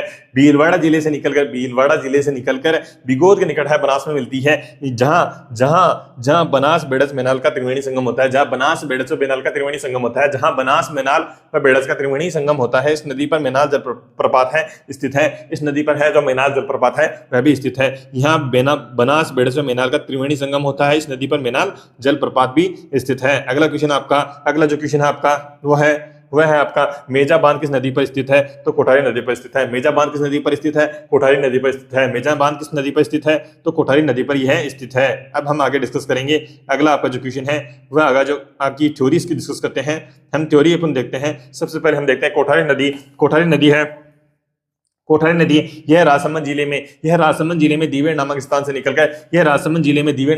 निकलकर भीलवाड़ा जिले के नंदराई में बनास नदी के साथ मिलती है। भीलवाड़ा जिले के नंदराई में बनास नदी से मिलती है। भीलवाड़ा जिले में कोठारी नदी पर मेजा बांध बना हुआ है। भीलवाड़ा जिले में है कोठारी नदी पर है जो मेजा बांध बना हुआ है। भीलवाड़ा जिले में कोठारी नदी पर है मेजा बांध है जो बना हुआ है। कोठारी नदी की हम बात कर रहे थे। कोठारी नदी है राजसमंद जिले के दीवेर नामक स्थान से निकलती है। कोठारी नदी है राजसमंद जिले के दीवेर नामक स्थान से निकलकर भीलवाड़ा जिले के नंदराई में बनास नदी के साथ मिलती है। भीलवाड़ा जिले के नंदराई में है जो बनास नदी से मिलती है। भीलवाड़ा जिले के नंदराई में है बनास नदी से मिलती है।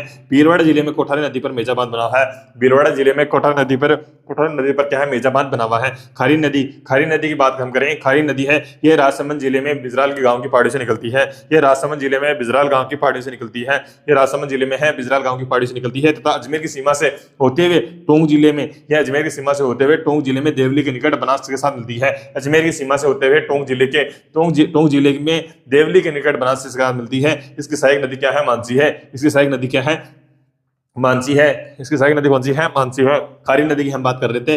खारी नदी है राजसमंद जिले में बिजराल के गांव की पहाड़ी से निकलती है। खारी नदी है राजसमंद जिले में है बिजराल गांव की पहाड़ी से निकलती है। खारी नदी है जो राजसमंद जिले में बिजराल गांव की पहाड़ी से निकलती है तथा अजमेर की सीमा से होते हुए टोंक जिले के देवली के निकट बनास के साथ मिलती है। टोंक जिले के निकट देवली के पास है जो आपके है बनास से मिलती है। इसकी सहायक नदी क्या है? मानसी है। इसकी सहायक नदी कौन सी है? मानसी है। खारी नदी की सहायक नदी कौन सी है? मानसी है। ये भी आपको याद रखना है। अब हम बात करते हैं डाई नदी के बारे में। डाई नदी के बारे में हम बात करें। डाई नदी है यह दक्षिणी अजमेर से निकलकर टोंक जिले में देवली के निकट बनास के साथ मिलती है। यह दक्षिणी अजमेर से निकलकर टोंक जिले में देवली के निकट बनास के साथ मिलती है। यहीं पर बनास के साथ खारी नदी भी मिलती है। जिससे बनास खारी व डाई का त्रिवेणी संगम होता है। जिससे बनास खारी व डाई का त्रिवेणी संगम बनता है। डाई नदी है, यह अजमेर जिले से निकलकर यह दक्षिण अजमेर से निकलकर यह दक्षिण अजमेर से निकलकर टोंक जिले के देवली के निकट बनास के साथ मिलती है। यहीं पर बनास के साथ क्या खारी नदी भी मिलती है, यहीं भी बनास के साथ क्या है, खारी नदी भी मिलती है। यह देवली टोंक के अंदर ही बनास खारी व डाई का त्रिवेणी संगम बनता है, बनास खारी व डाई का त्रिवेणी संगम बनता है। अगली आपकी आती है मानसी नदी। अगली नदी आती है आपके मानसी नदी है। ये अजमेर जिले के किशनगढ़ के निकट से निकलकर टोंक जिले में बिसलपुर को निकट बनास के साथ मिलती है। अजमेर जिले के किशनगढ़ के निकट से निकलकर टोंक जिले में बिसलपुर के निकट बनास के साथ मिलती है। इसकी सहायक नदियां बांडी व सोहदरा है। मानसी नदी की सहायक नदियां क्या है, बांडी और सोहदरा है। क्या है, बांडी और सोहदरा है। इसकी सहायक नदी कौन सी है, बांडी और सोहदरा है, जो अजमेर जिले में प्रवाहित होते हुए टोंक में प्रवेश करने के पश्चात मानसी नदी के साथ मिलती है। जो अजमेर जिले में प्रवाहित होते हुए टोंक में प्रवेश करने के बाद मानसी नदी के साथ मिलती है। टोंक में प्रवेश करने के पश्चात मानसी नदी के साथ मिलती है। ठीक है, अब हम डिस्कस कर रहे थे मानसी नदी है। ये अजमेर जिले के किशनगढ़ के निकट से निकलकर टोंक जिले में बिसलपुर के निकट बनास के साथ मिलती है। इसकी सहायक नदियां कौन सी है, बांडी व सोहदरा है। मानसी की सहायक नदियां कौन सी है, बांडी और सोहदरा है, जो अजमेर जिले में प्रवाहित होते हुए टोंक में प्रवेश करने के बाद पश्चात मानसी नदी के साथ बहती है। जो अजमेर जिले में प्रवाहित होने के बाद टोंक में प्रवेश करने के पश्चात वह मानसी नदी के साथ बहती है। अगला है आपका ढूंढ व मोरेल नदी है। यह जयपुर जिले के दक्षिण भाग में चैनपुरा व अंचुल पहाड़ियों से निकलती है। ढूंढ व जो मोरेल नदियां हैं यह जयपुर जिले के दक्षिणी भाग में चैनपुरा व अंचरोल की पहाड़ी से निकलकर जयपुर जिले के जो दक्षिणी भाग है भाग में चैनपुरा व अंचरोल की पहाड़ी से निकलकर स्वायमाध्यपुर जिले में दोनों संयुक्त होकर बनास नदी से मिलती है। स्वायमाध्यपुर जिले में दोनों संयुक्त होकर बनास नदी से मिलती है। मोरेल नदी पर स्वायमाध्यपुर जिले में मोरेल बांध बना हुआ है। मोरेल नदी पर स्वायमाध्यपुर जिले में मोरेल बांध बना हुआ है। मोरेल की सहायक नदी क्या है, कालीसील है। मोरेल की सहायक नदी कौन सी है, कालीसील है। जो करौली से निकलकर स्वायमाध्यपुर जिले में मोरेल के साथ मिलती है। जो करौली से निकलकर स्वायमाध्यपुर जिले में मोरेल से मिलती है। कालीसील नदी के किनारे करौली में कैला देवी का प्रसिद्ध मंदिर है। कालीसील नदी के किनारे करौली में कैला देवी का प्रसिद्ध मंदिर है। हम पढ़ रहे थे ढूंढ व मोरेल नदी है। जयपुर के दक्षिणी भाग में चैनपुरा व अंचरोल की पहाड़ी से निकलकर ये स्वायमाध्यपुर जिलों में ये दोनों संयुक्त होकर बनास नदी में मिलती है। मोरेल नदी पर स्वायमाध्यपुर जिले में मोरेल बांध बना हुआ है। मोरेल की सहायक नदी कालीसील है। मोरेल की सहायक नदी क्या है, कालीसील है। मोरेल की सहायक नदी क्या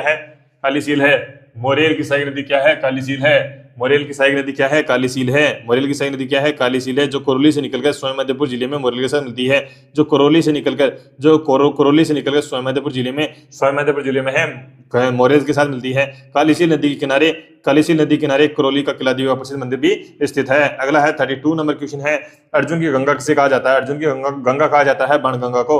33rd क्वेश्चन है, राजस्थान के भरतपुर जिले में बाणगंगा नदी बेसिन का सर्वाधिक प्रतिशत भाग स्थित है। राजस्थान के भरतपुर जिले में बाणगंगा नदी बेसिन का सर्वाधिक भाग स्थित है। राजस्थान के भरतपुर जिले में बाणगंगा नदी बेसिन का सर्वाधिक भाग स्थित है। अब बात करें अपन बाणगंगा या अर्जुन गंगा या जिसे अपन अर्जुन गंगा बोलते हैं, बाणगंगा या अर्जुन गंगा ये जयपुर जिले में बेराट की पहाड़ी से निकलकर दौसा, भरतपुर आदि जिलों से होते हुए उत्तर प्रदेश में यमुना के साथ मिलती है। वर्तमान में बाणगंगा नदी का जल रामगढ़ बांध तक पहुंचता है। इसके आगे का अपोहा क्षेत्र क्या है, खंडित हो गया है। बाणगंगा या अर्जुन गंगा है, यह जयपुर जिले में बेराट की पहाड़ी से निकलकर दौसा व भरतपुर जिलों से होते हुए उत्तर प्रदेश में यमुना के साथ मिलती है। बाणगंगा या अर्जुन गंगा है, जयपुर जिले में बेराट की पहाड़ी से निकलकर दौसा व भरतपुर आदि जिलों से होते हुए उत्तर प्रदेश में यमुना के साथ मिलती है। वर्तमान में बाणगंगा नदी का जल है रामगढ़ बांध तक पहुंचता है। इसके आगे का अपोहा क्षेत्र क्या है, खंडित हो गया है। आगे की थ्योरी हम डिस्कस करते हैं। इस नदी बेसिन का सर्वाधिक भाग भरतपुर में स्थित है। इस नदी बेसिन का है जो सर्वाधिक भाग कहाँ स्थित है? भरतपुर में स्थित है। इस नदी बेसिन का सर्वाधिक भाग है भरतपुर में स्थित है। इस नदी बेसिन का है सर्वाधिक भाग कहाँ है? भरतपुर में स्थित है। राजस्थान में बहने वाली अधिकांश नदियां जो बंगाल की खाड़ी की अपवा तंत्र का हिस्सा है वह अपना जल चंबल के माध्यम से यमुना में पहुंचाती है। राजस्थान में बहने वाली अधिकांश नदियां जो बंगाल की खाड़ी की अपतंत्र का हिस्सा है वह अपना जल चंबल के माध्यम से यमुना में पहुंचाती है। राजस्थान में बहने वाली अधिकांश नदियां जो बंगाल की खाड़ी की अपतंत्र का हिस्सा है राजस्थान में बहने वाली अधिकांश नदियां जो बंगाल की खाड़ी की अपतंत्र का हिस्सा है वह अपना जल चंबल के माध्यम से यमुना में पहुंचाती है। वह अपना जल है चंबल के माध्यम से यमुना में पहुंचाती है, परंतु बाणगंगा बंगाल की खाड़ी के अपतंत्र की एक ऐसी नदी है जो अपना जल चंबल के बजाय यमुना में डालती है, चंबल के बजाय यमुना में डालती थी। ठीक है। राजस्थान में बहने वाली अधिकांश नदियां हैं जो आपकी क्या है? बंगाल की खाड़ी अपतंत्र का हिस्सा है। वह अपना जल चंबल के माध्यम से यमुना में पहुंचाती है, परंतु बाणगंगा बंगाली खाड़ी के अपतंत्र की एक ऐसी नदी है जो अपना जल चंबल के बजाय यमुना में सीधा डालती है। इस नदी को अर्जुन गंगा, ताला नदी, रुंडित नदी या गुम्फित नदी आदि नामों से जाना जाता है। इस नदी को अर्जुन की गंगा और ताला नदी, रुंडित नदी और गुम्फित नदी के नामों से जाना जाता है। इस नदी को अर्जुन की गंगा, ताला नदी, रुंडित नदी व गुम्फित नदी आदि के नामों से जाना जाता है। गंभीर नदी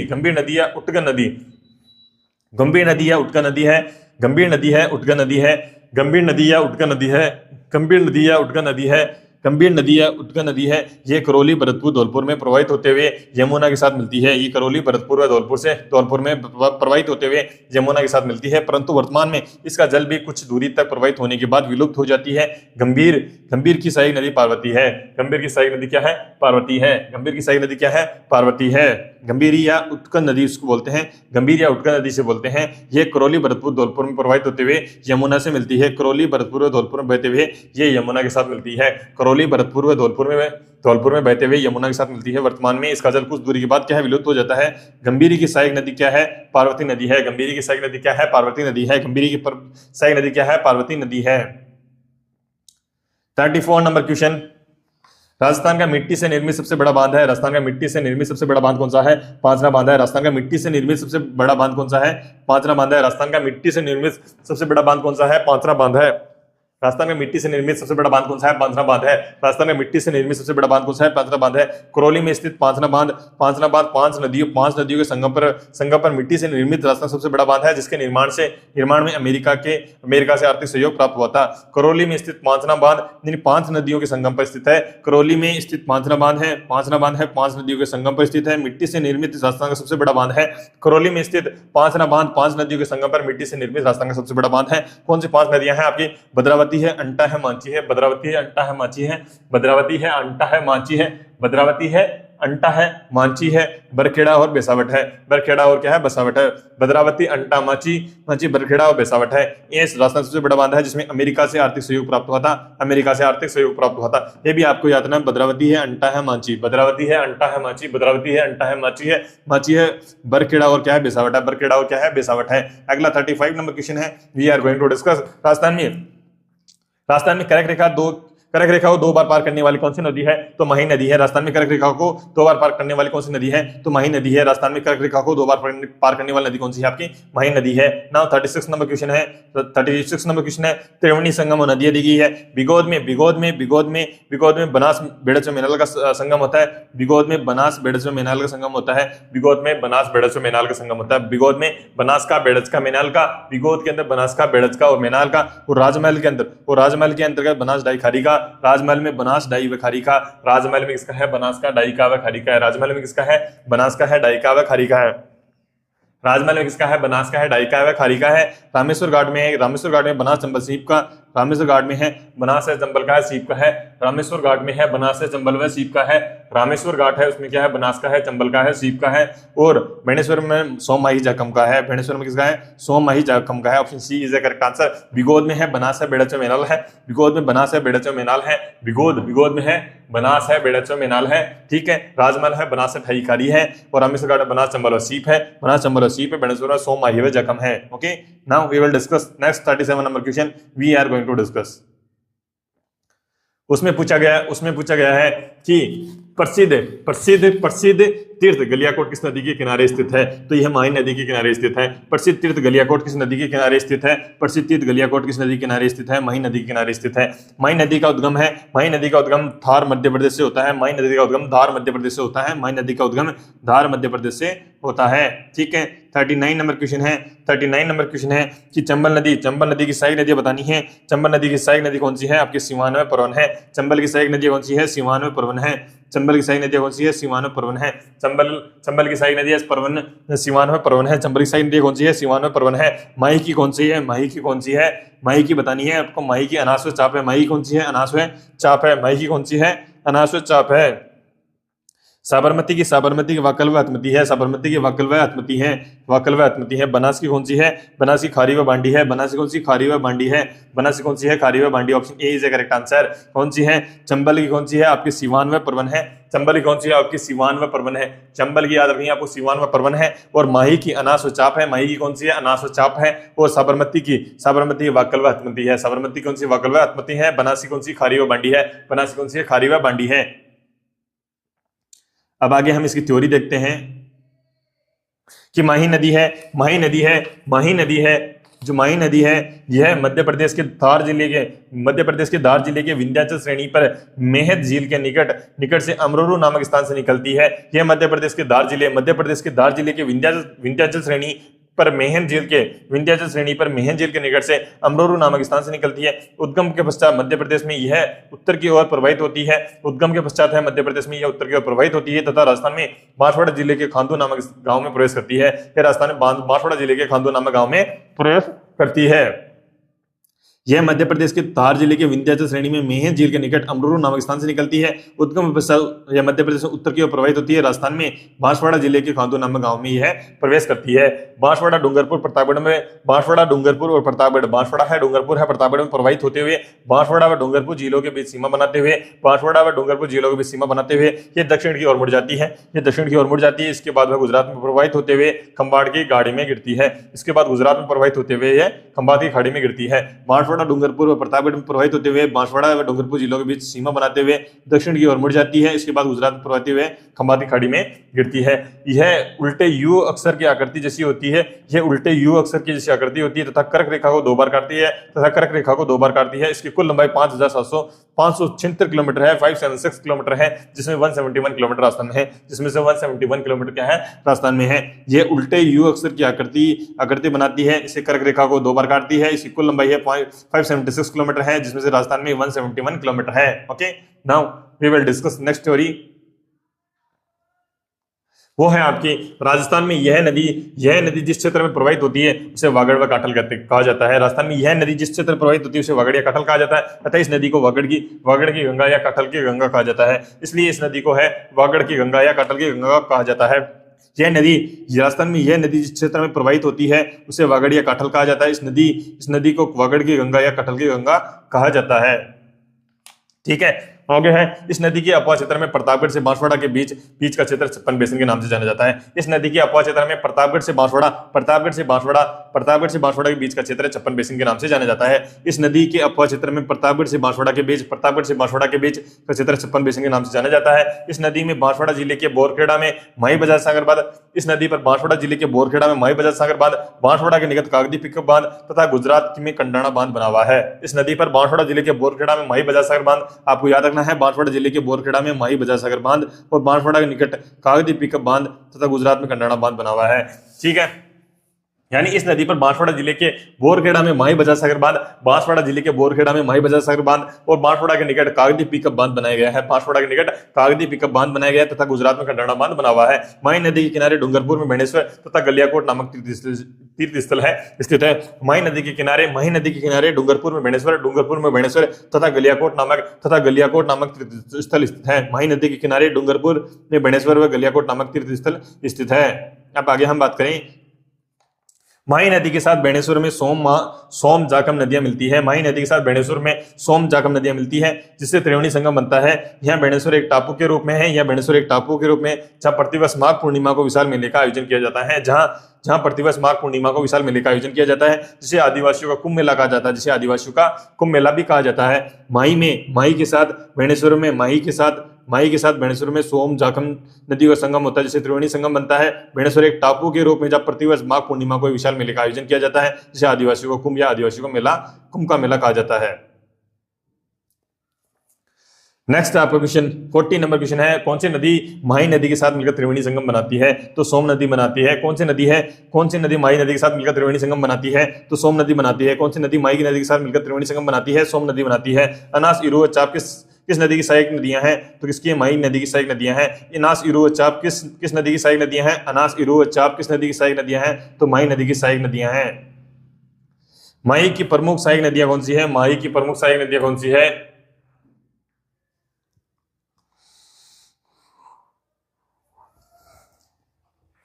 माही की प्रमुख सहायक नदियां कौन सी है? सोम, जाखम, अनास, चाप, हरण, इरु और मोरेन है। माही की प्रमुख सहायक नदियां कौन सी हैं? माही की प्रमुख सहायक नदियां सोम, जाखम, अनास, चाप, हरण, इरु, चाप, हरण, इरु और मोरेन, है। कौन सी है माही की प्रमुख सहायक नदियां? कौन सी है? सोम, जाखम, अनास, चाप, हरण, इरु और मोरेन है। सोम नदी है यह उदयपुर जिले की बिछामेड़ा पहाड़ियों से निकलती है। सोम नदी है उदयपुर जिले में बिछामेड़ा की पहाड़ियों से निकलती है तथा डूंगरपुर जिले के बेणेश्वर में मही नदी से मिलती है। डूंगरपुर में इस नदी पर सोम कमला अंबा परियोजना स्थित है। सोम नदी है उदयपुर जिले में बिछामेड़ा पहाड़ियों से निकलती है। सोम नदी है उदयपुर जिले में बिछामेड़ा पहाड़ियों से निकलती है। सोम नदी है उदयपुर जिले में बिछामेड़ा पहाड़ियों से निकलती है तथा डूंगरपुर जिले में बेणेश्वर में माही नदी से मिलती है तथा डूंगरपुर जिले में बेणेश्वर में माही नदी से मिलती है तथा डूंगरपुर में इस नदी पर सोम कमला अंबा परियोजना स्थित है सोम की सहायक नदियां कौन सी है? जाखम, गोमती और सारनी है। सोम की सहायक नदियां कौन सी है? जाखम है, गोमती और सारनी है। याद रखना आपको, सोम की सहायक नदी कौन सी है? जाखम है, गोमती और सारनी है। जाखम है, गोमती है और कौन सी है? सारनी है। सोम की सहायक नदी कौन सी है? जाखम है, गोमती है और सारनी है। जाखम जो नदी है प्रतापगढ़ जिले में छोटी सादड़ी नामक स्थान से निकलकर प्रतापगढ़ जिले में छोटी सादड़ी नामक स्थान से निकलकर डूंगरपुर जिले के बेणेश्वर में सोम नदी से मिलती है। प्रतापगढ़ में इस नदी पर जाखम बांध स्थित है। जाखम बांध स्थित है जो राजस्थान का सबसे ऊंचा बांध है। सबसे ऊंचा बांध है। जाखम नदी है प्रतापगढ़ जिले के छोटी सादड़ी नामक स्थान से निकलकर जाखम नदी है प्रतापगढ़ जिले में छोटी सादड़ी नामक स्थान से निकलकर डूंगरपुर जिले में बेणेश्वर में सोम नदी से मिलती है। डूंगरपुर जिले में जो बेणेश्वर में है सोम नदी से मिलती है तथा प्रतापगढ़ में इस नदी पर जाखम बांध स्थित है। तो प्रतापगढ़ है उसमें इस नदी के ऊपर क्या है? जाखम बांध स्थित है तथा राजस्थान का यह क्या है जो सबसे ऊंचा बांध भी है। अगला आपका 42 नंबर क्वेश्चन है, हतिमती, मेश्वा और माजम और वेत्रक नदियां किस नदी का भाग है? तो साबरमती नदी का भाग है। हतमती, मेश्वा, माजम और वेत्रक। हतमती है, मेश्वा है, माजम है और वेत्रक नदियां हैं। माजम है और क्या है? वेत्रक नदियां हैं। ये किसके भाग हैं? किस नदी के भाग हैं? तो साबरमती की नदी के भाग हैं। हतमती, मेश्वा, माजम और वेत्रक नदियां। हतमती, मेश्वा, माजम और वेत्रक नदियां साबरमती नदी की सहायक नदियां हैं। अब डिस्कस करेंगे, we will discuss 43rd number question we are going to discuss. उसमें पूछा गया है वाकल तथा सही धारा के मिलने के बाद जो नदी बनती है वह कौन सी है? साबरमती नदी है। वाकल तथा सही धारा के मिलने से जो नदी बनती है वह है साबरमती नदी है। वाकल तथा सही धारा के मिलने से जो नदी बनती है वह कौन सी? आपकी साबरमती नदी है।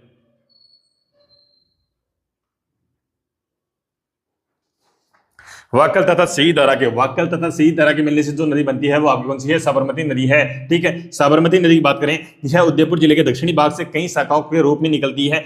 उदयपुर जिले के दक्षिणी भाग से कई शाखाओं के रूप में निकलती है। तो निम्नलिखित है, हतमती है, मेश्वा है, वेत्रक है, माजम है, मानसी है, वाकल है। सही है। हतमती है, मेश्वा है, वेत्रक है, माजम है, मानसी है, वाकल है। माजम है, मानसी है, वाकल है और क्या है? सही है। साबरमती नदी है यह उदयपुर जिले के दक्षिणी भाग से कई शाखाओं के रूप में निकलती है, जो क्या होती है? हतमती, मेश्वा और वेत्रक है। माजम है, मानसी है, वाकल है, सही है। माजम है, मानसी है और वाकल है, सही है। गुजरात से यह सभी धाराएं संयुक्त हो जाती है। जो गुजरात में यह सभी धाराएं क्या संयुक्त हो जाती है, गुजरात में ये जो सभी धाराएं हैं वह क्या संयुक्त हो जाती है, तो इसे साबरमती के नाम से जाना जाता है। गुजरात में यह सभी धाराएं क्या है, संयुक्त हो जाती है, तो इसे साबरमती के नाम से जाना जाता है। साबरमती के किनारे गुजरात में अहमदाबाद शहर स्थित है। मानसी तथा वाकल नदियों को एक सुरंग के माध्यम से आपस में जोड़ा गया है। गुजरात में क्या है, ये सभी धाराएं क्या है, संयुक्त हो जाती है। गुजरात है, गुजरात स्टेट में ये सभी धाराएं क्या है, संयुक्त हो जाती है। गुजरात में ये है सभी धाराएं क्या संयुक्त हो जाती है, तो इसे साबरमती के नाम से जाना जाता है। साबरमती के किनारे गुजरात, साबरमती के किनारे गुजरात में अहमदाबाद शहर स्थित है। साबरमती के किनारे गुजरात में अहमदाबाद शहर स्थित है। मानसी तथा वाकल नदियों को एक सुरंग के माध्यम से आपस में जोड़ा गया है। मानसी और वाकल नदी है, इनको एक सुरंग के माध्यम से आपस में जोड़ा गया है। मानसी और वाकल नदियों को एक सुरंग के माध्यम में आपस में जोड़ा गया है। साबरमती गुजरात की मुख्य नदी है। साबरमती है जो गुजरात की मुख्य नदी है, जो यहाँ से प्रवाहित होते हुए खंबाती खाड़ी में गिरती है। साबरमती है जो गुजरात की क्या है, मुख्य नदी है, यहाँ से प्रवाहित होते हुए खंबाती खाड़ी में गिरती है। यहाँ से प्रवाहित होते हुए खंबाती खाड़ी में क्या है, गिरती है। नाउ 44 नंबर क्वेश्चन है, पश्चिमी बनास नदी कहाँ गिरती है? पश्चिमी बनास नदी है कच्छ की खाड़ी में गिरती है। पश्चिमी बनास नदी कहाँ गिरती है, तो कच्ची खाड़ी में गिरती है। पश्चिमी बनास नदी कहाँ गिरती है, कच्ची खाड़ी में गिरती है। कौन सी नदी, 45 नंबर क्वेश्चन है, कौन सी नदी अरावली के पश्चिमी ढाल से निकलकर सिरोही के कुछ क्षेत्र में बहते हुए कच्ची खाड़ी में लीन हो जाती है, तो पश्चिमी बनास हो जाती है। कौन सी नदी है अरावली के पश्चिमी ढाल से निकलकर सिरोही के कुछ क्षेत्रों में निकलकर कच्ची खाड़ी में लीन हो जाती है, तो पश्चिमी बनास हो जाती है। कौन सी नदी है अरावली के पश्चिमी ढालों से निकलकर, कौन सी नदी है अरावली के पश्चिमी ढालों से निकलकर सिरोही के कुछ क्षेत्रों में बहते हुए कच्ची खाड़ी में लीन हो जाती है, तो कौन सी है, आपकी पश्चिमी बनास नदी है। ठीक है, पश्चिमी बनास है, ये सिरोही जिले के नया सानवार नामक स्थान से निकलती है। ये सिरोही जिले के नया सानवार नामक स्थान से निकलती है, तथा इसके बाद गुजरात में प्रवाहित होते हुए कच्ची खाड़ी में गिरती है, यह सिरोही जिले के नया सानवरा नामक स्थान से निकलती है। पश्चिमी बनास नदी है, सिरोही जिले के नया सानवरा नामक स्थान से निकलती है, गुजरात में प्रवाहित होते हुए कच्ची खाड़ी में क्या गिरती है। गुजरात में इस नदी के किनारे डीसा शहर स्थित है। गुजरात में इस नदी के किनारे तो डीसा शहर क्या है, स्थित है। गुजरात में इस नदी के किनारे कौन सा है, डीसा शहर स्थित है। इस नदी पर सिरोही जिले के स्वरूपगंज में बनास बांध बना हुआ है। इस नदी पर सिरोही जिले के स्वरूपगंज में बनास बांध बना हुआ है। इस नदी के सिरोही जिले के स्वरूपगंज में बनास बांध बना हुआ है। इसके सहायक नदी सूगली क्या है, सीपू है। सकुली और सूप है। इसकी सहायक नदी है सकुली क्या है और क्या है, सीपू है। सकुली क्या, सीपू है। इसकी सहायक नदी क्या, सूगली है, सीपू है। सूगली और क्या है, सीपू है। 46 number question we will discuss. Luni नदी के विषय में निम्नलिखित में से कौन सा कथन असत्य है? लूणी नदी के संबंध में कौन सा कथन असत्य है, आपको बताना है। इसका उद्गम है बालोतरा कस्बे तक इसका मीठा पानी है। उद्गम से लेकर बालोतरा तक इसका पानी मीठा है, बिल्कुल सही है। उद्गम से लेकर बालोतरा तक है, कस्बे तक का इसका पानी क्या है, मीठा है। लूणी बेसिन को पूरी सीमा काला बुरा डोंगर है। लूणी नदी बेसिन का जो पूरी सीमा है काला बुरा डोंगर है। लूणी बेसिन की पूरी सीमा क्या है, काला बुरा डोंगर है। और यह नदी कच्छ के रण तक प्रवाहित होती है, यह भी बिल्कुल सही है। यह नदी है जो कच्छ के रण तक प्रवाहित होती है। ऑप्शन सी आपका क्या है, इसमें गलत है। 46 है, लूणी नदी के विषय में कौन सा कथन असत्य है, तो इसका उद्गम से लेकर बालोतरा तक इसका पानी क्या मीठा है। उद्गम से लेकर बालोतरा तक इसका पानी क्या है, मीठा है। उद्गम से लेकर बालोतरा तक इसका पानी मीठा है। लूणी नदी बेसिन की पूरी सीमा काला बुरा डोंगर है। लूणी नदी बेसिन है, इसकी पूरी सीमा है क्या है, काला बुरा डोंगर है। लूणी नदी बेसिन की पूरी सीमा क्या है, काला बुरा डोंगर है। लूणी नदी बेसिन की पूरी सीमा क्या है, काला बुरा डोंगर है। यह नदी कच्छ के रण तक प्रवाहित होती है, ये बिल्कुल सही। यह भी नदी है जो कच्छ के रण तक प्रवाहित होती है, ये भी बिल्कुल सही है।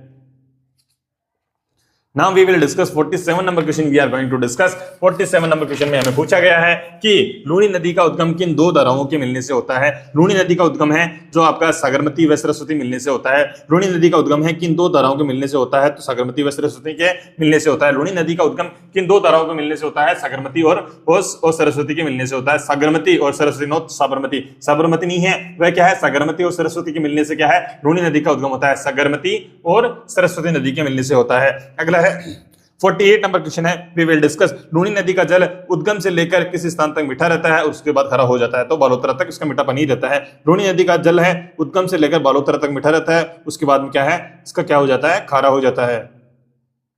49 नंबर क्वेश्चन है, जवाई राजस्थान में बहने वाली निम्नलिखित में से किस नदी की सहायक नदी है, तो किसकी है, लूणी नदी की सहायक नदी है। जवाई राजस्थान में बहने वाली किस नदी की सहायक नदी है, तो लूणी नदी की सहायक नदी है। नाउ 15 नंबर क्वेश्चन है, यदि हम नदी के किनारे उसके उद्गम के अंतर्गत तक यात्रा करते हैं तो हम इसकी सहायक नदियों को किस क्रम में पाएंगे। यानी लूनी नदी के किनारे इसके उद्गम के अंतर्गत तक यात्रा करें, इसके उद्गम के अंतर्गत तक यात्रा करें तो इसकी सहायक नदियों का क्रम क्या होगा। यानी इसका क्रम क्या होगा, इसका क्रम होगा सबसे पहले गुहिया नदी आएगी, सबसे पहले कौन सी आएगी आपकी गुहिया नदी, फिर आएगी आपकी बांडी नदी, फिर आपकी क्या आएगी, फिर आपकी सुगड़ी नदी, फिर आपकी जवाई नदी आएगी। कौन सी आएगी, सबसे पहले आपकी आएगी गुहिया नदी, फिर आपकी आएगी बांडी नदी, फिर आएगी आपकी सुगड़ी, फिर आएगी आपकी जवाई नदी आएगी। अब हम इसकी थ्योरी देखते हैं। लूनी नदी या लवणवती नदी, लूनी नदी या लवणवती नदी है,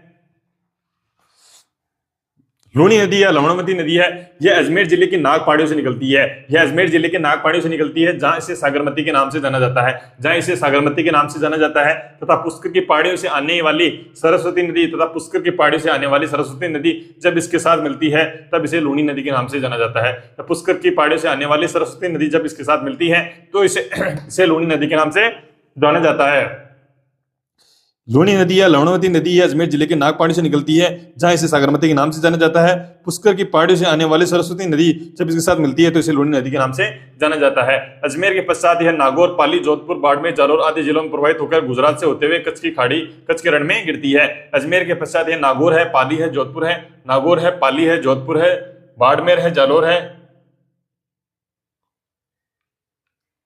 अजमेर के पश्चात है ये नागौर में, पाली में, जोधपुर में, बाड़मेर में, जालोर में आदि जिलों में प्रवाहित होकर गुजरात से होते हुए कच्छ के रण में गिरती है।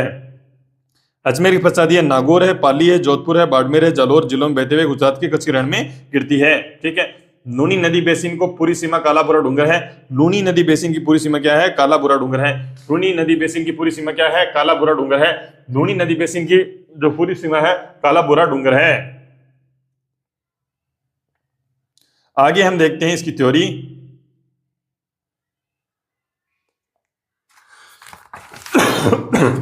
आगे इसकी थ्योरी है, इसकी लंबाई 350 किलोमीटर है, इसे साकरी के नाम से भी जाना जाता है। इसकी लंबाई कितनी है, 350 किलोमीटर है, इसकी लंबाई 350 किलोमीटर है, इसे साकरी के नाम से भी जाना जाता है। इसकी लंबाई 350 किलोमीटर है, इसे साकरी के नाम से भी जाना जाता है। उद्गम स्थल से बालोतरा बाड़मेर तक इसका पानी मीठा है, इसके बाद इसका पानी क्या हो जाता है, खारा हो जाता है। उद्गम स्थल से बालोतरा बाड़मेर तक इसका पानी क्या मीठा है, उसके बाद इसका क्या हो जाता है, खारा हो जाता है। बालोतरा नदी का तल आसपास के क्षेत्र से ऊंचा है। बालोतरा में नदी का तल आसपास के क्षेत्र से ऊंचा है, इसलिए जब अजमेर में भारी बरसात होती है तो बालोतरा क्षेत्र में बाढ़ की स्थिति उत्पन्न हो जाती है। बाड़मेर रंगाई छपाई उद्योग के कारण इस नदी पर जल प्रदूषित हो गया है। बाड़मेर में नदी का तल बालोतरा में नदी का तल आसपास के क्षेत्र से क्या ऊंचा है। जब अजमेर में भारी बरसात होती है तो बालोतरा क्षेत्र में बाढ़ की स्थिति उत्पन्न हो जाती है। बाड़मेर में रंगाई छपाई उद्योग के कारण इस नदी का जल क्या है, प्रदूषित हो गया है। आगे है आपका जोधपुर में इस नदी पर जसवंत सागर पीचियाक बांध बना हुआ है। जोधपुर में इस नदी के ऊपर जसवंत सागर या पीचियाक बांध बना हुआ है। जसवंत सागर या पीचियाक बांध बना हुआ है। लूनी नदी के अपवाह क्षेत्र में अंतर्गत राज्य के कुल अपवाह क्षेत्र का 10.4% भाग आता है। लूनी नदी के अपवाह क्षेत्र के अंतर्गत राज्य के कुल अपवाह क्षेत्र का 10.4% भाग आता है। जोधपुर में इस नदी पर जसवंत सागर या पीचियाक बांध बना हुआ है। जोधपुर में इस नदी के ऊपर क्या है, जसवंत सागर या पीचियाक बांध बना हुआ है। लूनी नदी के अपवाह क्षेत्र के अंतर्गत राज्य के कुल कुल अपवाह क्षेत्र का कितना है, 10.4% भाग आता है। अगला आपका पाली जिले के रंगाई छपाई उद्योग से प्रदूषित जल बांडी नदी द्वारा लूनी नदी में मिलने से यह प्रदूषित हो जाती है। पाली जिले के रंगाई छपाई उद्योग से प्रदूषित जल बांडी नदी द्वारा लूनी नदी में मिलने से यह प्रदूषित हो जाती है। पाली जिले में रंगाई छपाई उद्योग से प्रदूषित जल बांडी नदी द्वारा लूनी नदी में मिलने से यह जल क्या प्रदूषित हो जाती है। बांडी नदी हेमावास नदी को प्रदूषण के कारण केमिकल रिवर भी कहा जाता है। बांडी नदी या हेमावास नदी को प्रदूषण के कारण केमिकल रिवर भी कहा जाता है। बांडी नदी या हेमावास नदी को प्रदूषण के कारण केमिकल रिवर भी कहा जाता है। Now we will discuss 51 number question. Luni के दाएं किनारे पर मिलने वाली एकमात्र सहायक नदी कौन सी है। लूनी के दाएं किनारे पर मिलने वाली एकमात्र सहायक नदी कौन सी है, तो जोजड़ी नदी है। लूनी के दाएं किनारे पर मिलने वाली एकमात्र सहायक नदी कौन सी है, जोजड़ी नदी है। लूनी के दाएं किनारे पर मिलने वाली एकमात्र सहायक नदी कौन सी है, जोजड़ी नदी है। लूनी नदी का निम्न सहायक नदियों में अरावली पर्वतमाला से नहीं निकलने वाली नदी है, तो कौन सी है, जोजड़ी नदी नहीं निकलती है। लूनी नदी का निम्न सहायक नदियों में से अरावली पर्वतमाला से नहीं निकलने वाली नदी है, तो कौन सी है, जोजड़ी नदी अरावली पर्वतमाला से नहीं निकलती है। लूनी में दाएं किनारे से मिलने वाली एकमात्र सहायक नदी कौन सी है, जोजड़ी नदी है। लूनी नदी का निम्न सहायक नदियों में अरावली पर्वतमाला से नहीं निकलने वाली नदी कौन सी है, आपकी जोजड़ी नदी है।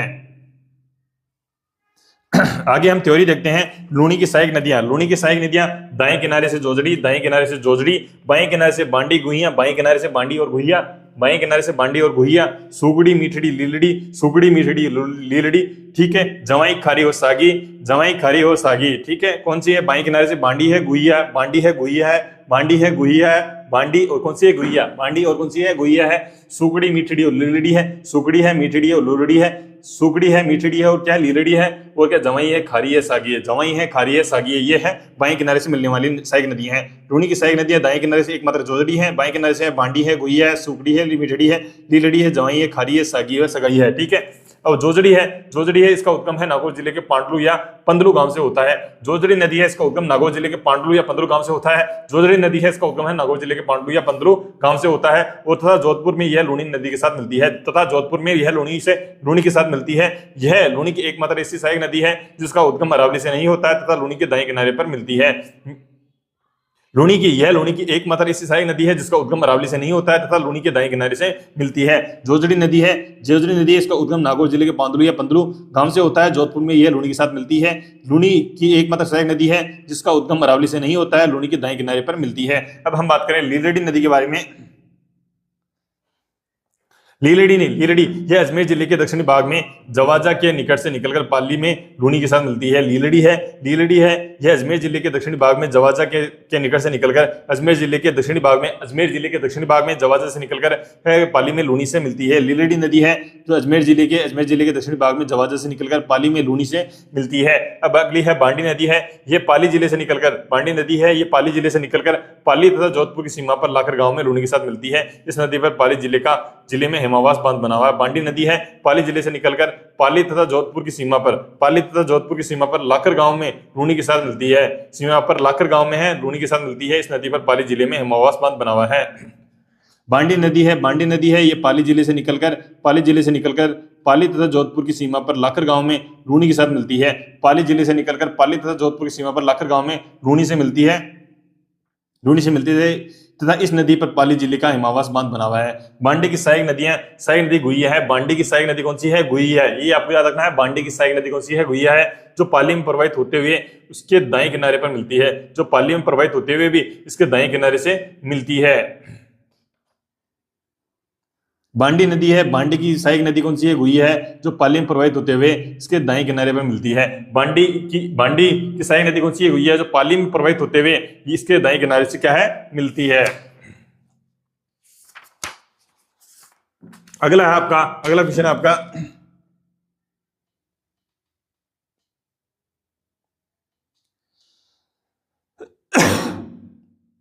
आपका जालोर में बांकली बांध कौन सी नदी पर स्थित है? जालोर में बांकली बांध है कौन सी नदी पर स्थित है? तो सुगड़ी नदी पर स्थित है। जालोर में बांकली बांध कौन सी नदी पर स्थित है? सुगड़ी नदी पर। जालोर में बांकली बांध कौन सी नदी पर स्थित है? सुगड़ी नदी पर स्थित है। जालोर में बांकली बांध कौन सी नदी पर है? सुगड़ी नदी पर है। सुगड़ी है यह पाली जिले से निकलकर जालोर से होती हुई बाड़मेर के समदड़ी गांव में लूणी के साथ मिलती है। यह सुगड़ी नदी है पाली जिले से निकलकर जालोर से होती हुई बाड़मेर के समदड़ी गांव में लूणी से मिलती है। बाड़मेर के समदड़ी गांव में लूणी से मिलती है। जालोर में इस नदी पर बांकली बांध बना हुआ है। जालोर में इस नदी पर क्या है? बांकली बांध बना हुआ है। जालोर में इस नदी पर क्या है? बांकली बांध बना हुआ है। इसकी सहायक नदी कौन सी है? मीठड़ी है। इसकी सहायक नदी कौन सी है? मीठड़ी है। सुगड़ी नदी पाली जिले से निकलकर जालोर से होती हुई बाड़मेर के समदड़ी गांव में लूणी से मिलती है। बाड़मेर में लूणी से मिलती है। जालोर में इस नदी पर क्या बांकली बांध बना हुआ है। इसकी सहायक नदी कौन सी है? मीठड़ी नदी है। खारी नदी है, ये सिरोही जिले के सेरगांव की पहाड़ियों से निकलती है। खारी नदी है सिरोही जिले के सेरगांव की पहाड़ी से निकलती है तथा जालोर जिले के सायला गांव में जवाई से मिलती है। तथा जालोर जिले के सायला गांव में है जो क्या जवाई से मिलती है। खारी नदी है सिरोही जिले के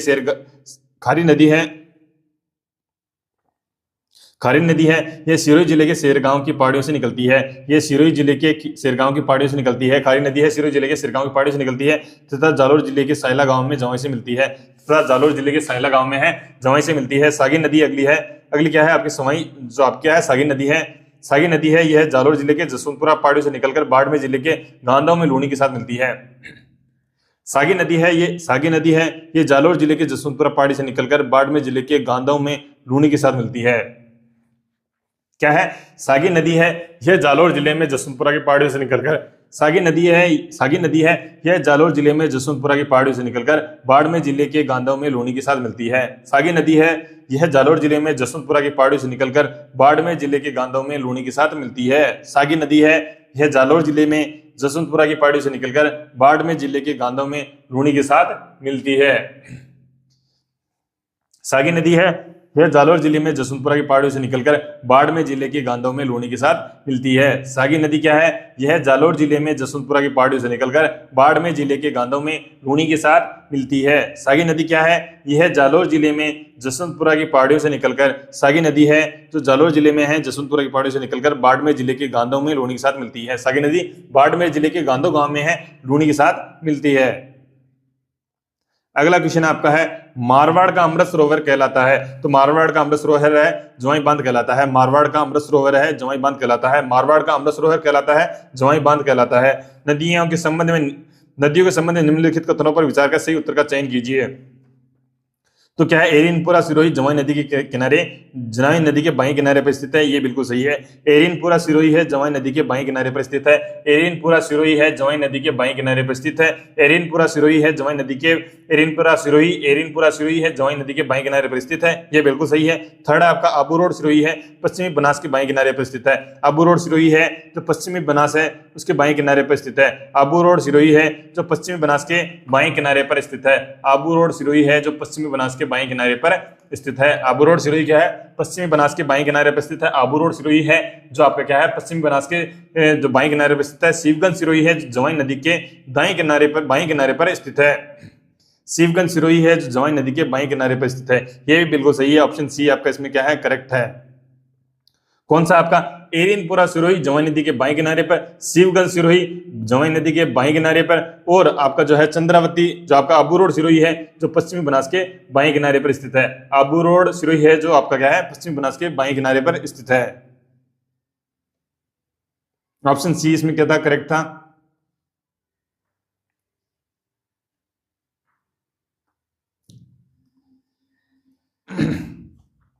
थ्योरी हम देखते हैं।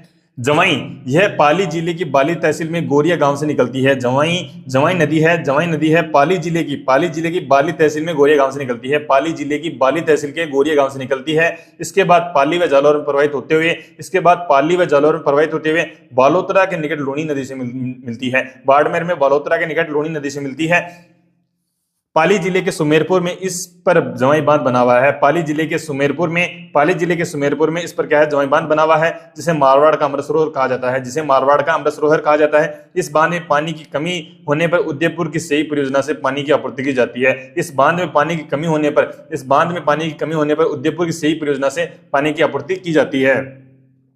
यानी जवाई यह पाली जिले की बाली तहसील के गोरिया गांव से निकलती है। जवाई नदी है पाली जिले की बाली तहसील के गोरिया गांव से निकलती है। इसके बाद वह पाली व जालौर में प्रवाहित होती है। होते हुए बाड़मेर के बालोतरा के निकट लूनी नदी में मिलती है। बाड़मेर के बालोतरा के निकट क्या है, लूनी नदी में मिलती है। पाली जिले के सुमेरपुर में इस पर क्या है, जवाई बांध बना हुआ है। पाली जिले के सुमेरपुर में जो है जवाई बांध बना हुआ है, जिसे मारवाड़ का अमृत सरोवर भी कहा जाता है। इस बांध में पानी की कमी होने पर उदयपुर की सेई परियोजना द्वारा है पानी की आपूर्ति की जाती है। आगे हम देखते हैं 56 number question we will discuss.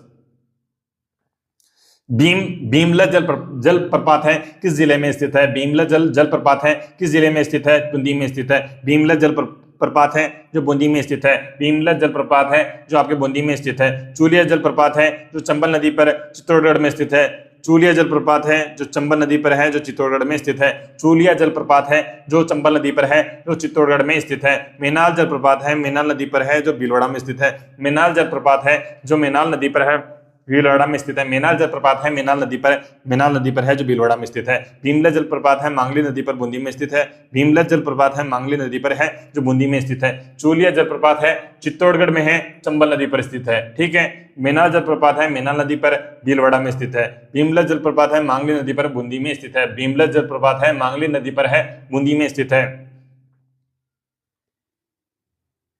57 number question है शेरगढ़ दुर्ग किस नदी के किनारे पर स्थित है। तो परवन नदी के किनारे पर स्थित है। शेरगढ़ दुर्ग है किस नदी के किनारे पर स्थित है, तो परवन नदी के किनारे पर स्थित है। शेरगढ़ दुर्ग है किस नदी के किनारे पर स्थित है? परवन नदी के किनारे पर स्थित है। शेरगढ़ दुर्ग है किस नदी के किनारे पर स्थित है? परवन नदी के किनारे पर स्थित है। नदियों के किनारे स्थित संगम दुर्ग बेसरोडगढ़ दुर्ग है चंबल व बामनी के संगम पर स्थित है। बेसरोडगढ़ दुर्ग है चंबल व बामनी के संगम पर स्थित है। बेसरोडगढ़ दुर्ग है जो चंबल व बामनी के संगम पर स्थित है। गोंगरुण दुर्ग है काली सिंध व आहू नदी के संगम पर स्थित है। मनोहर दुर्ग है जो परवन व काली खांड के संगम पर स्थित है। मनोहर दुर्ग है जो परवन व काली खांड के संगम पर स्थित है। मनोहर दुर्ग है जो परवन व काली खांड के संगम पर स्थित है। शेरगढ़ दुर्ग है जो परवन नदी के किनारे पर स्थित है। और चित्तौड़गढ़ दुर्ग है जो बेड़स नदी के किनारे पर बेड़स व गंभीरी के संगम पर स्थित है। चित्तौड़गढ़ दुर्ग है जो बेड़स के किनारे बेड़स व गंभीरी के संगम पर स्थित है। Now we will discuss 58 number question. Jhalawar नगर कौन सी नदी के किनारे स्थित है? तो चंद्रभागा नदी के किनारे स्थित है। झालावाड़ नगर कौन सी नदी के किनारे स्थित है? तो चंद्रभागा नदी के किनारे स्थित है। कोटा किस नदी के किनारे स्थित है? तो चंबल नदी के किनारे स्थित है। नदियों के किनारे स्थित नगर कौन सा है? चंबल नदी के किनारे। चंबल नदी के किनारे बेसरोगढ़ है, रावतबाटा है, कोटा और किसरायपाटन है। चंबल नदी के किनारे पर कौन सा है? चंबल नदी के किनारे पर है बेसरोगढ़ है, रावतबाटा है, कोटा है। बेसरोगढ़ है, रावतबाटा है, कोटा है और कौन सा है? किसरायपाटन है। बेसरोगढ़ है, रावतबाटा है, कोटा है, किसरायपाटन है। चंबल नदी किनारे कौन सा है? बेसरोगढ़, रावतबाटा, कोटा और किसरायपाटन है। काली सिंध नदी किनारे पर कौन सा है? आपका गोंगरुण है। काली सिंध नदी किनारे गोंगरुण है। काली सिंध नदी किनारे कौन सा है? गोंगरुण है। काली सिंध नदी किनारे कौन सा है? गोंगरुण है आपका। चंद्रभागा नदी किनारे कौन सा है? झालापटन है। चंद्रभागा नदी के किनारे कौन सा आपका? झालापटन है। और बनास नदी किनारे नाथद्वारा और टोंक है। बनास नदी किनारे कौन सा आपका? नाथद्वारा और टोंक है। बनास नदी किनारे कौन सा है? नाथद्वारा और टोंक है। और आपके कोठारी नदी किनारे बागोर सभ्यता है या बागोर की सभ्यता स्थित है। कोठारी नदी किनारे कौन सा है? बागोर की सभ्यता स्थित है। कोठारी नदी किनारे आपके बागोर की सभ्यता स्थित है। खारी नदी के किनारे असिंध है, विजयनगर है, गुलाबपुरा है। खारी नदी के किनारे कौन सा? असिंध है, असिंध बिलवड़ा है, विजयपुर है, विजयनगर है और कौन सा है? गुलाबपुरा है। असिंध है, विजयनगर है और कौन सा? गुलाबपुरा है। असिंध है, विजयनगर है और कौन सा? गुलाबपुरा है। खारी नदी किनारे माही नदी के किनारे बेणेश्वर और गलियाकोट है। रूनी नदी के किनारे बालोतरा है। जवाई नदी के किनारे कौन सा? सुमेरपुर पाली है।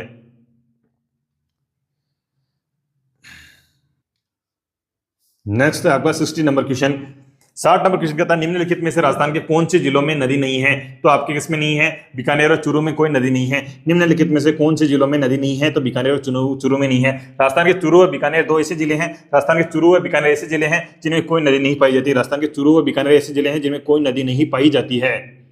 नाउ 61 नंबर क्वेश्चन है राजस्थान के निम्न जिलों में से किसमें द्रव्यवती नदी जल प्रदूषण से संबंधित समस्याओं का सामना कर रही है? तो कहां पे कर रही है? जयपुर में कर रही है। निम्नलिखित में से किस जिले में द्रव्यवती नदी है जो जल प्रदूषण संबंधी समस्याओं का सामना कर रही है? तो जयपुर में कर रही है। ओके 62 नंबर क्वेश्चन है राजस्थान राज्य के किस प्रशासनिक संभाग का अपवा तंत्र अरब सागर व बंगाल की खाड़ी में मिलने वाली नदियों का अंश है? राजस्थान राज्य के किस प्रशासनिक संभाग का अपवा तंत्र है? अरब सागर व बंगाल की खाड़ी में मिलने वाली नदियों का अंश है। राजस्थान राज्य के किस प्रशासनिक संभाग का अपवा तंत्र है? राजस्थान राज्य के किस प्रशासनिक संभाग का अपवा तंत्र है? अरब सागर व बंगाल की खाड़ी में मिलने वाली नदियों का अंश है। तो किसका है? उदयपुर संभाग का है। राजस्थान के किस प्रशासनिक संभाग का अपवा तंत्र है? अरब सागर और बंगाली खाड़ी में मिलने वाली नदियों का अंश है। तो किसका है? उदयपुर संभाग का है। 63 नंबर क्वेश्चन है राजस्थान के किस संभाग में सर्वाधिक मात्रा में नदियां पाई जाती है? तो कोटा में पाई जाती है। किस संभाग में सर्वाधिक मात्रा में नदियां पाई जाती है? तो कोटा संभाग में पाई जाती है।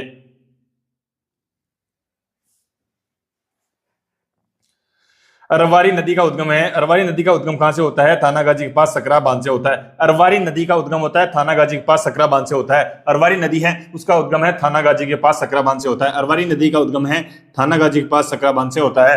अरवारी नदी का उद्गम है थानागाजी के पास सकरा बांध से होता है। कहां से होता है? थानागाजी के पास सकरा बांध से होता है। 65 नंबर क्वेश्चन है निम्न में से कौन सी नदियों का उद्गम राजस्थान में नहीं हुआ है? तो कौन सी है आपकी? चंबल व साबरमती नदी, चंबल और माही नदी है उनका उद्गम क्या है? राजस्थान में नहीं होता है। कौन सी नदियों का उद्गम है राजस्थान में नहीं हुआ है? तो चंबल व माही नदी का उद्गम है राजस्थान में नहीं हुआ है। बाकी पश्चिम बनास है, साबरमती है, इनका उद्गम राजस्थान से होता है। चंबल व माही नदी है उनका उद्गम राजस्थान से नहीं होता है। 66 नंबर क्वेश्चन है 66 नंबर क्वेश्चन है इसमें मिलान करना है अपने को। गगर नदी है जो क्या है? शिवालिक की पहाड़ियों से निकलती है। गगर नदी है जो कहां से निकलती है? शिवालिक की पहाड़ियों से निकलती है। गगर नदी है शिवालिक की पहाड़ियों से निकलती है। माही नदी है तो माही नदी है मेहन झील से निकलती है। माही नदी है मेहन झील मध्य प्रदेश से निकलती है। चंबल नदी है जो चंबल नदी है जानापाव की पहाड़ियों से निकलती है। चंबल नदी है जो जानापाव की पहाड़ियों से निकलती है। बनास है जो खमनोर की पहाड़ियों से निकलती है। घग्गर नदी है शिवालिक की पहाड़ियों से निकलती है, घग्गर नदी है जो शिवालिक की पहाड़ियों से निकलती है। वो जो मही नदी है मेहन झील से निकलती है। चंबल नदी है जानापाव की पहाड़ी से निकलती है। बनास नदी है खमनोर की पहाड़ियों से निकलती है। अब डिस्कस करते हैं 67 नंबर क्वेश्चन है, क्योंकि खमनोर की पहाड़ियों से बनास नदी निकलती है। खमनोर की पहाड़ी से कौन सी निकलती है? आपकी बनास नदी निकलती है। खमनोर की पहाड़ियों से कौन सी निकलती है? आपकी बनास नदी निकलती है। ठीक है, खमनोर की पहाड़ी से बनास नदी निकलती है। बेराट की पहाड़ी से, जो बेराट की पहाड़ियां हैं उससे बाणगंगा नदी निकलती है। बेराट की पहाड़ी से बाणगंगा नदी निकलती है। खंडेला की पहाड़ी से आपकी जो कांतली नदी निकलती है, खंडेला की पहाड़ी से कांतली नदी निकलती है। सेवर की पहाड़ियों से साबी नदी निकलती है। सेवर की पहाड़ियों से जो साबी नदी निकलती है। Option B is a correct answer, जो 2 नंबर है वो करेक्ट हो जाएगा।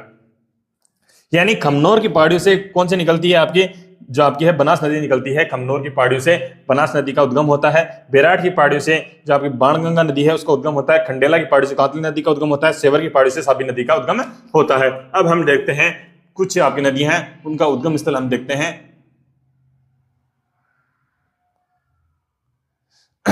तो क्या है? साबी नदी है, साबी नदी का उद्गम है सेवर की पहाड़ियां जयपुर सीकर सीमा पे है, उससे होता है। जो आपकी साबी नदी है, साबी नदी का उद्गम है सेवर की, साबी नदी है उसका उद्गम होता है, साबी नदी का उद्गम होता है सेवर की पहाड़ियां जयपुर सीकर सीमा पे, वहां से होता है। साबी नदी का उद्गम होता है सेवर की पहाड़ियों से होता है। जयपुर और सीकर की सीमा पर स्थित सेवर की पहाड़ियों से साबी नदी का उद्गम होता है। मसूरदी कांकने, कांकनी नदी का उद्गम है कोटड़ी गांव जैसलमेर से होता है। मसूरदी कांकने या कांकनी, मसूरदी कांकने या कांकनी नदी का उद्गम है कोटड़ी गांव जैसलमेर से होता है। मसूरदी कांकने कांकनी कोटड़ी गांव जैसलमेर से। बाणगंगा का है बेराट पहाड़ी जयपुर से, बाणगंगा का होता है बेराट पहाड़ी जयपुर से होता है। कांतली नदी का है खंडेला पहाड़ी सीकर से, कांतली नदी का है खंडेला पहाड़ी सीकर से। लूणी नदी का है नागपाड़ अजमेर से, लूणी नदी का है नागपाड़ अजमेर से। माही नदी का है विंध्याचल पहाड़ियां मेहन झील धार मध्य प्रदेश से होता है। माही नदी है, माही नदी का उद्गम है विंध्याचल पहाड़ियां मेहन झील, विंध्याचल पहाड़ियां मेहन झील धार मध्य प्रदेश से होता है। माही नदी का उद्गम है विंध्याचल पहाड़ियां मेहन झील धार मध्य प्रदेश से होता है। सोम नदी का उद्गम है बिछामेड़ा की पहाड़ियां उदयपुर से होता है। सोम नदी का उद्गम है बिछामेड़ा की पहाड़ियां उदयपुर से होता है। सोम नदी का उद्गम है जो बिछामेड़ा की पहाड़ियां उदयपुर से होता है। चंबल नदी है जानापाव पहाड़ी महू मध्य प्रदेश से होता है। चंबल नदी है जानापाव पहाड़ी महू मध्य प्रदेश से होता है। चंबल नदी का उद्गम है जानापाव पहाड़ी महू मध्य प्रदेश से इसका उद्गम होता है। आगे की पहाड़ी हम डिस्कस करते हैं। पश्चिमी बनास का उद्गम है नया सनवारा सिरोही से होता है। पश्चिमी बनास है उसका उद्गम है नया सनवारा सिरोही से होता है। पश्चिमी बनास है उसका उद्गम है सिरोही के नया सनवारा से इसका उद्गम होता है। सिरोही का कौन सा है? नया सनवारा से इसका उद्गम कहा होता है? पश्चिम बनास नदी का उद्गम होता है। बनास नदी का उद्गम है खमनोर की पहाड़ियां कुंभलगढ़ राजसमंद में है, वहां से इसका उद्गम होता है। खमनोर जो आपकी बनास नदी है उसका उद्गम है खमनोर की पहाड़ियां कुंभलगढ़ राजसमंद में स्थित है, वहां से इसका उद्गम होता है। जो आपकी बनास नदी है उसका उद्गम है खमनोर की पहाड़ी से होता है, जो कहां पे है? कुंभलगढ़ राजसमंद में स्थित है। बेड़च का उद्गम है गोगोंदा की पहाड़ी उदयपुर से होता है। बेड़च का उद्गम है गोगोंदा की पहाड़ियां उदयपुर से इसका उद्गम होता है। बेड़च है उसका उद्गम है जो आपका गोगोंदा की पहाड़ियां उदयपुर है, उससे बेड़च का उद्गम होता है। कोठारी नदी का उद्गम है दिवेर की पहाड़ियां राजसमंद से। कोठारी नदी का उद्गम है दिवेर की पहाड़ियां राजसमंद से इसका उद्गम होता है। कोठारी नदियों का उद्गम है दिवेर की पहाड़ियां राजसमंद से इसका उद्गम होता है। मेंथा नदी है मनोहरपुर जयपुर से, मेंथा नदी है जो मनोहरपुर जयपुर से इसका उद्गम होता है। मेंथा नदी है जो मनोहरपुर जयपुर से इसका उद्गम होता है। मेंथा नदी है मनोहरपुर जयपुर से इसका उद्गम होता है। रूपनगढ़ का है जो आपका नागपहाड़ अजमेर से होता है। रूपारेल नदी है जो थानागाजी अलवर से, रूपारेल नदी है जो थानागाजी अलवर से इसका उद्गम होता है। पार्वती नदी है जो छब्बर गांव की पहाड़ियां करौली से इसका उद्गम होता है। पार्वती नदी है जो छब्बर गांव की पहाड़ियां हैं करौली, वहां से इसका उद्गम होता है। छब्बर गांव की पहाड़ियां करौली से किसका होता है? आपका पार्वती नदी का उद्गम होता है। अब हम आगे बात करें, आगे क्वेश्चन के बारे में अगर बात करें, राजस्थान में जल ग्रहण की दृष्टि से नदियों का सही अवरोही क्रम कौन सा है? घटता हुआ क्रम, बढ़ता हुआ क्रम बताना है। जल ग्रहण सबसे ज्यादा किसका है? तो किसका है सबसे जल ग्रहण क्षेत्र सबसे ज्यादा किसका है? बनास का है, फिर आपका लूणी का है, फिर चंबल का, माही का। सबसे ज्यादा किसका है? बनास का है, फिर लूणी का है, फिर चंबल का, फिर माही का है। किसका है? जल ग्रहण में बढ़ता हुआ क्रम आपको घटता हुआ क्रम बताना है। बनास का सबसे ज्यादा है, फिर आता है लूणी का, फिर चंबल का। सबसे ज्यादा क्षेत्र किसका है? बनास का है, फिर लूणी का है, फिर चंबल का है, फिर माही का है। ओके, 69 नंबर क्वेश्चन है। निम्नलिखित में से कौन सी नदी राजस्थान की सबसे बड़ी नदी बेसिन क्षेत्र बनाती है? तो कौन सी बनाती है? आपकी बनास नदी बनाती है। निम्न में से कौन सी नदी राजस्थान सबसे बड़ा बेसिन क्षेत्र बनाती है? तो कौन सी बनाती है? बनास नदी बनाती है। आगे डिस्कस करें हम 70 क्वेश्चन। जल उपलब्धता के आधार पर कौन सी नदी बेसिन राजस्थान में द्वितीय स्थान पर है? तो कौन सी आपकी बनास नदी है। जल उपलब्धता के आधार पर कौन सी नदी बेसिन राजस्थान में द्वितीय स्थान पर है? तो कौन सी आपकी बनास नदी है। जल उपलब्धता के आधार पर कौन सी नदी बेसिन राजस्थान में द्वितीय स्थान पर है? तो बनास नदी पर है। राजस्थान की प्रमुख नदियों का अपवा क्षेत्र, जल ग्रहण क्षेत्र के गढ़ता का सबसे ज्यादा जल ग्रहण क्षेत्र बनास का, फिर लूणी का, फिर चंबल का, माही का। सबसे ज्यादा किसका है? बनास का है, बनास का है, फिर लूणी का है, फिर चंबल का, फिर माही का है। किसका है सबसे ज्यादा? किसका? बनास का है, फिर लूणी का है, फिर चंबल का, फिर क्या? माही का है। बहाव के अनुसार नदियों की लंबाई का अवरोही क्रम, बहाव के अनुसार, बहाव के अनुसार लंबाई का अवरोही क्रम सबसे ज्यादा बनास का, फिर लूणी का, चंबल का और माही का। यानी ये भी यही सेम सीक्वेंस है, बनास का है, लूणी का है, चंबल का, माही का। बनास राजस्थान में पूर्णतः बहने वाली सबसे लंबी नदी है। बनास है जो राजस्थान में पूर्णतः बहने वाली सबसे लंबी नदी है। 71 मांडलगढ़ के निकट त्रिवेणी संगम की कौन सी तीन नदियां मिलती है? मांडलगढ़ के निकट त्रिवेणी पर कौन सी तीन नदियां मिलती है? आपको बताना है मांडलगढ़ के निकट त्रिवेणी पर कौन सी तीन नदियां मिलती है। तो मांडलगढ़ भीलवाड़ा में जो बनास गंभीरी, बनास जो बेड़च और मेनाल है वह मिलती है। मांडलगढ़ के निकट त्रिवेणी संगम है, बेड़च बनास और मेनाल का बनता है। बेड़च बनास व मेनाल का बनता है कहाँ पे? मांडलगढ़ में। ठीक है। अब बात करें राजस्थान में नदियों का त्रिवेणी संगम, राजस्थान में नदियों का त्रिवेणी संगम बात करें, बनास, बेड़ास, मेनाल है, बिगोद, मांडलगढ़ या भीलवाड़ा में इसका त्रिवेणी संगम बनता है।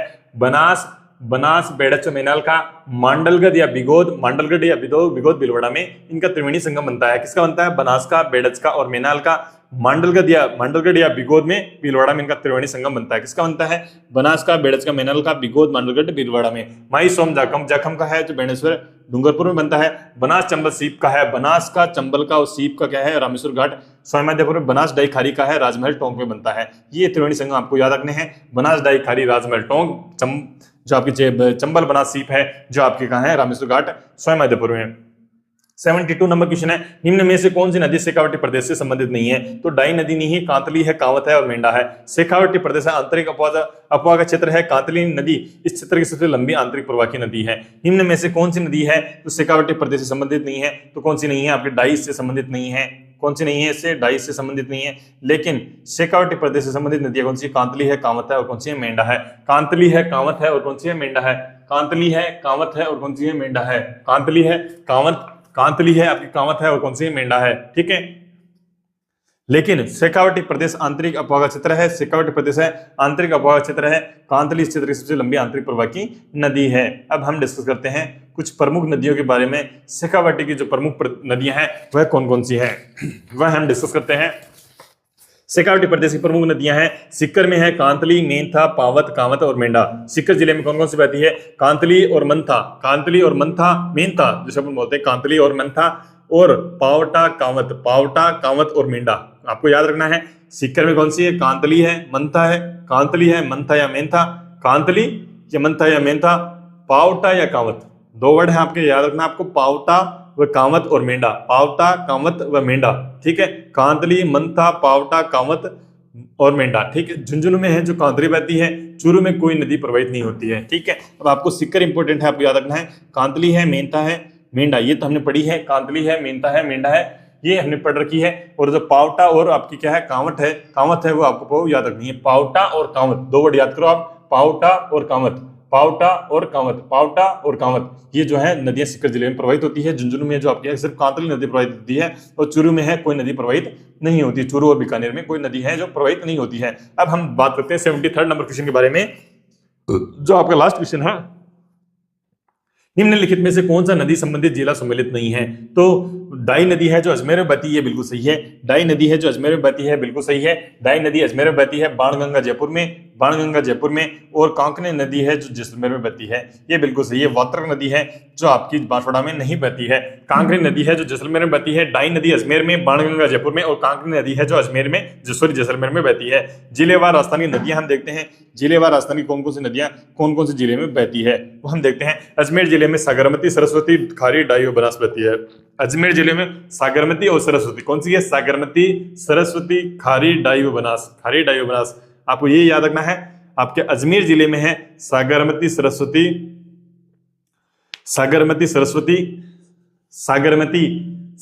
खारी, डाई व बनास बहती है। अजमेर जिले का आपको याद रखना है, सागरमती है, सरस्वती है, खारी है, डाई है, बनास है। अलवर की बात करें, साबी, रूपारेल, काली, गोरी, सोटा।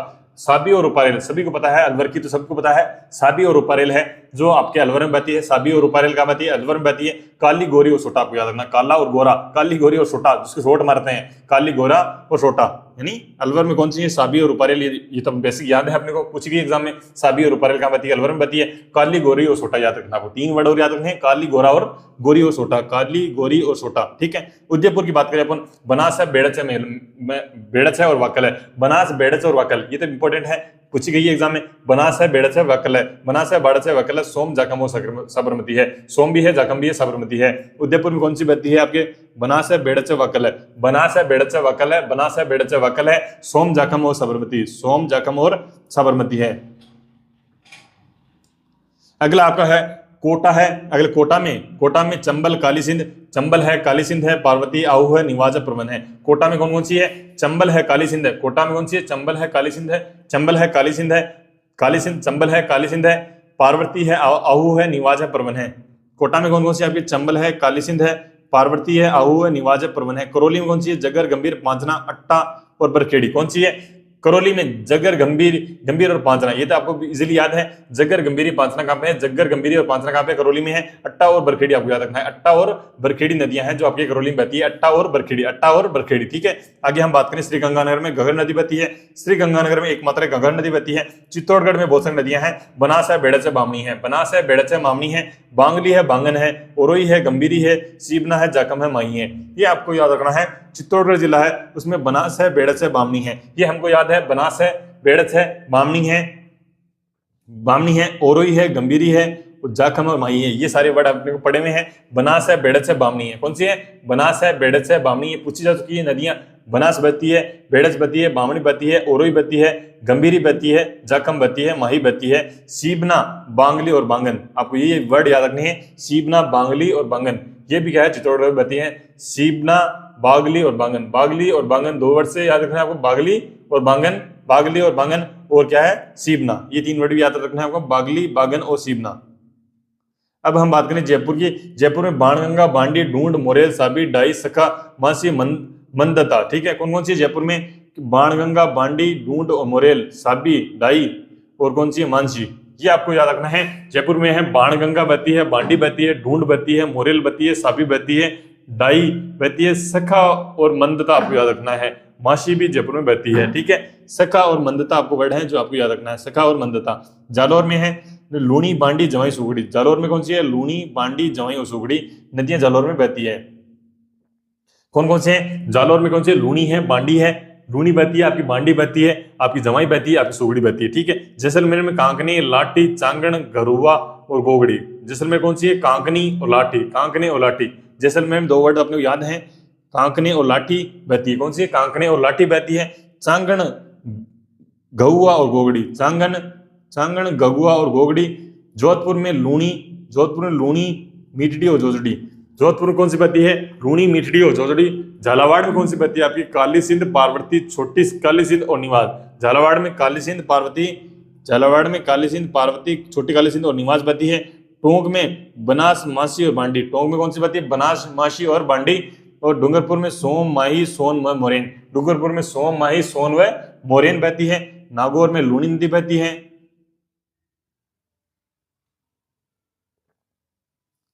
पाली में लीलड़ी, बांडी, सुगड़ी व जवाई बहती है। पाली में लीलड़ी, बांडी, सुगड़ी व जवाई बहती है। बाड़मेर में लूणी व सुगड़ी बहती है। बाड़मेर में लूणी व सुगड़ी बहती है। बांसवाड़ा में माही, अन्नास व चीनी बहती है। बांसवाड़ा में माही, अन्नास व चीनी बहती है। बांसवाड़ा कौन सी बहती है? माही, अन्नास व चीनी बहती है। माही, अन्नास व चीनी बहती है। भरतपुर में कुराल नदी बहती है। बूंदी में कुराल नदी बहती है। भरतपुर में चंबल, बर्मा, बाणगंगा, गंभीरी और पार्वती। चंबल, भरतपुर में कौन सी? चंबल, ब्रहा, बाणगंगा, गंभीरी और पार्वती बहती है, ठीक है। भीलवाड़ा में बनास, कोठारी, बेड़च, मिनाल, मानसी, खारी। भीलवाड़ा कौन सी बहती है? बनास, कोठारी, बेड़च, मिनाल, मानसी व खारी बहती है। स्वयंमाधोपुर, चंबल, बनास व मोरेल। स्वयंमाधोपुर, चंबल, बनास व मोरेल बहती है। और अब बात करें हम सिरोही की। सिरोही में पश्चिमी बनास, सुगड़ी, पोसलिया, खाती, कृष्णावती, भूला और सुगदा। हनुमानगढ़ में घगर की नाली। धौलपुर में चंबल। दौसा में मोरेल व बाणगंगा।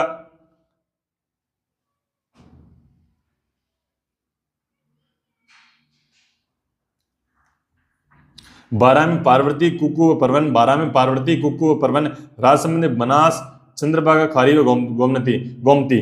कौन सी है? राजसमंद में बनास, चंद्रभागा, खारी व गोमती बहती है।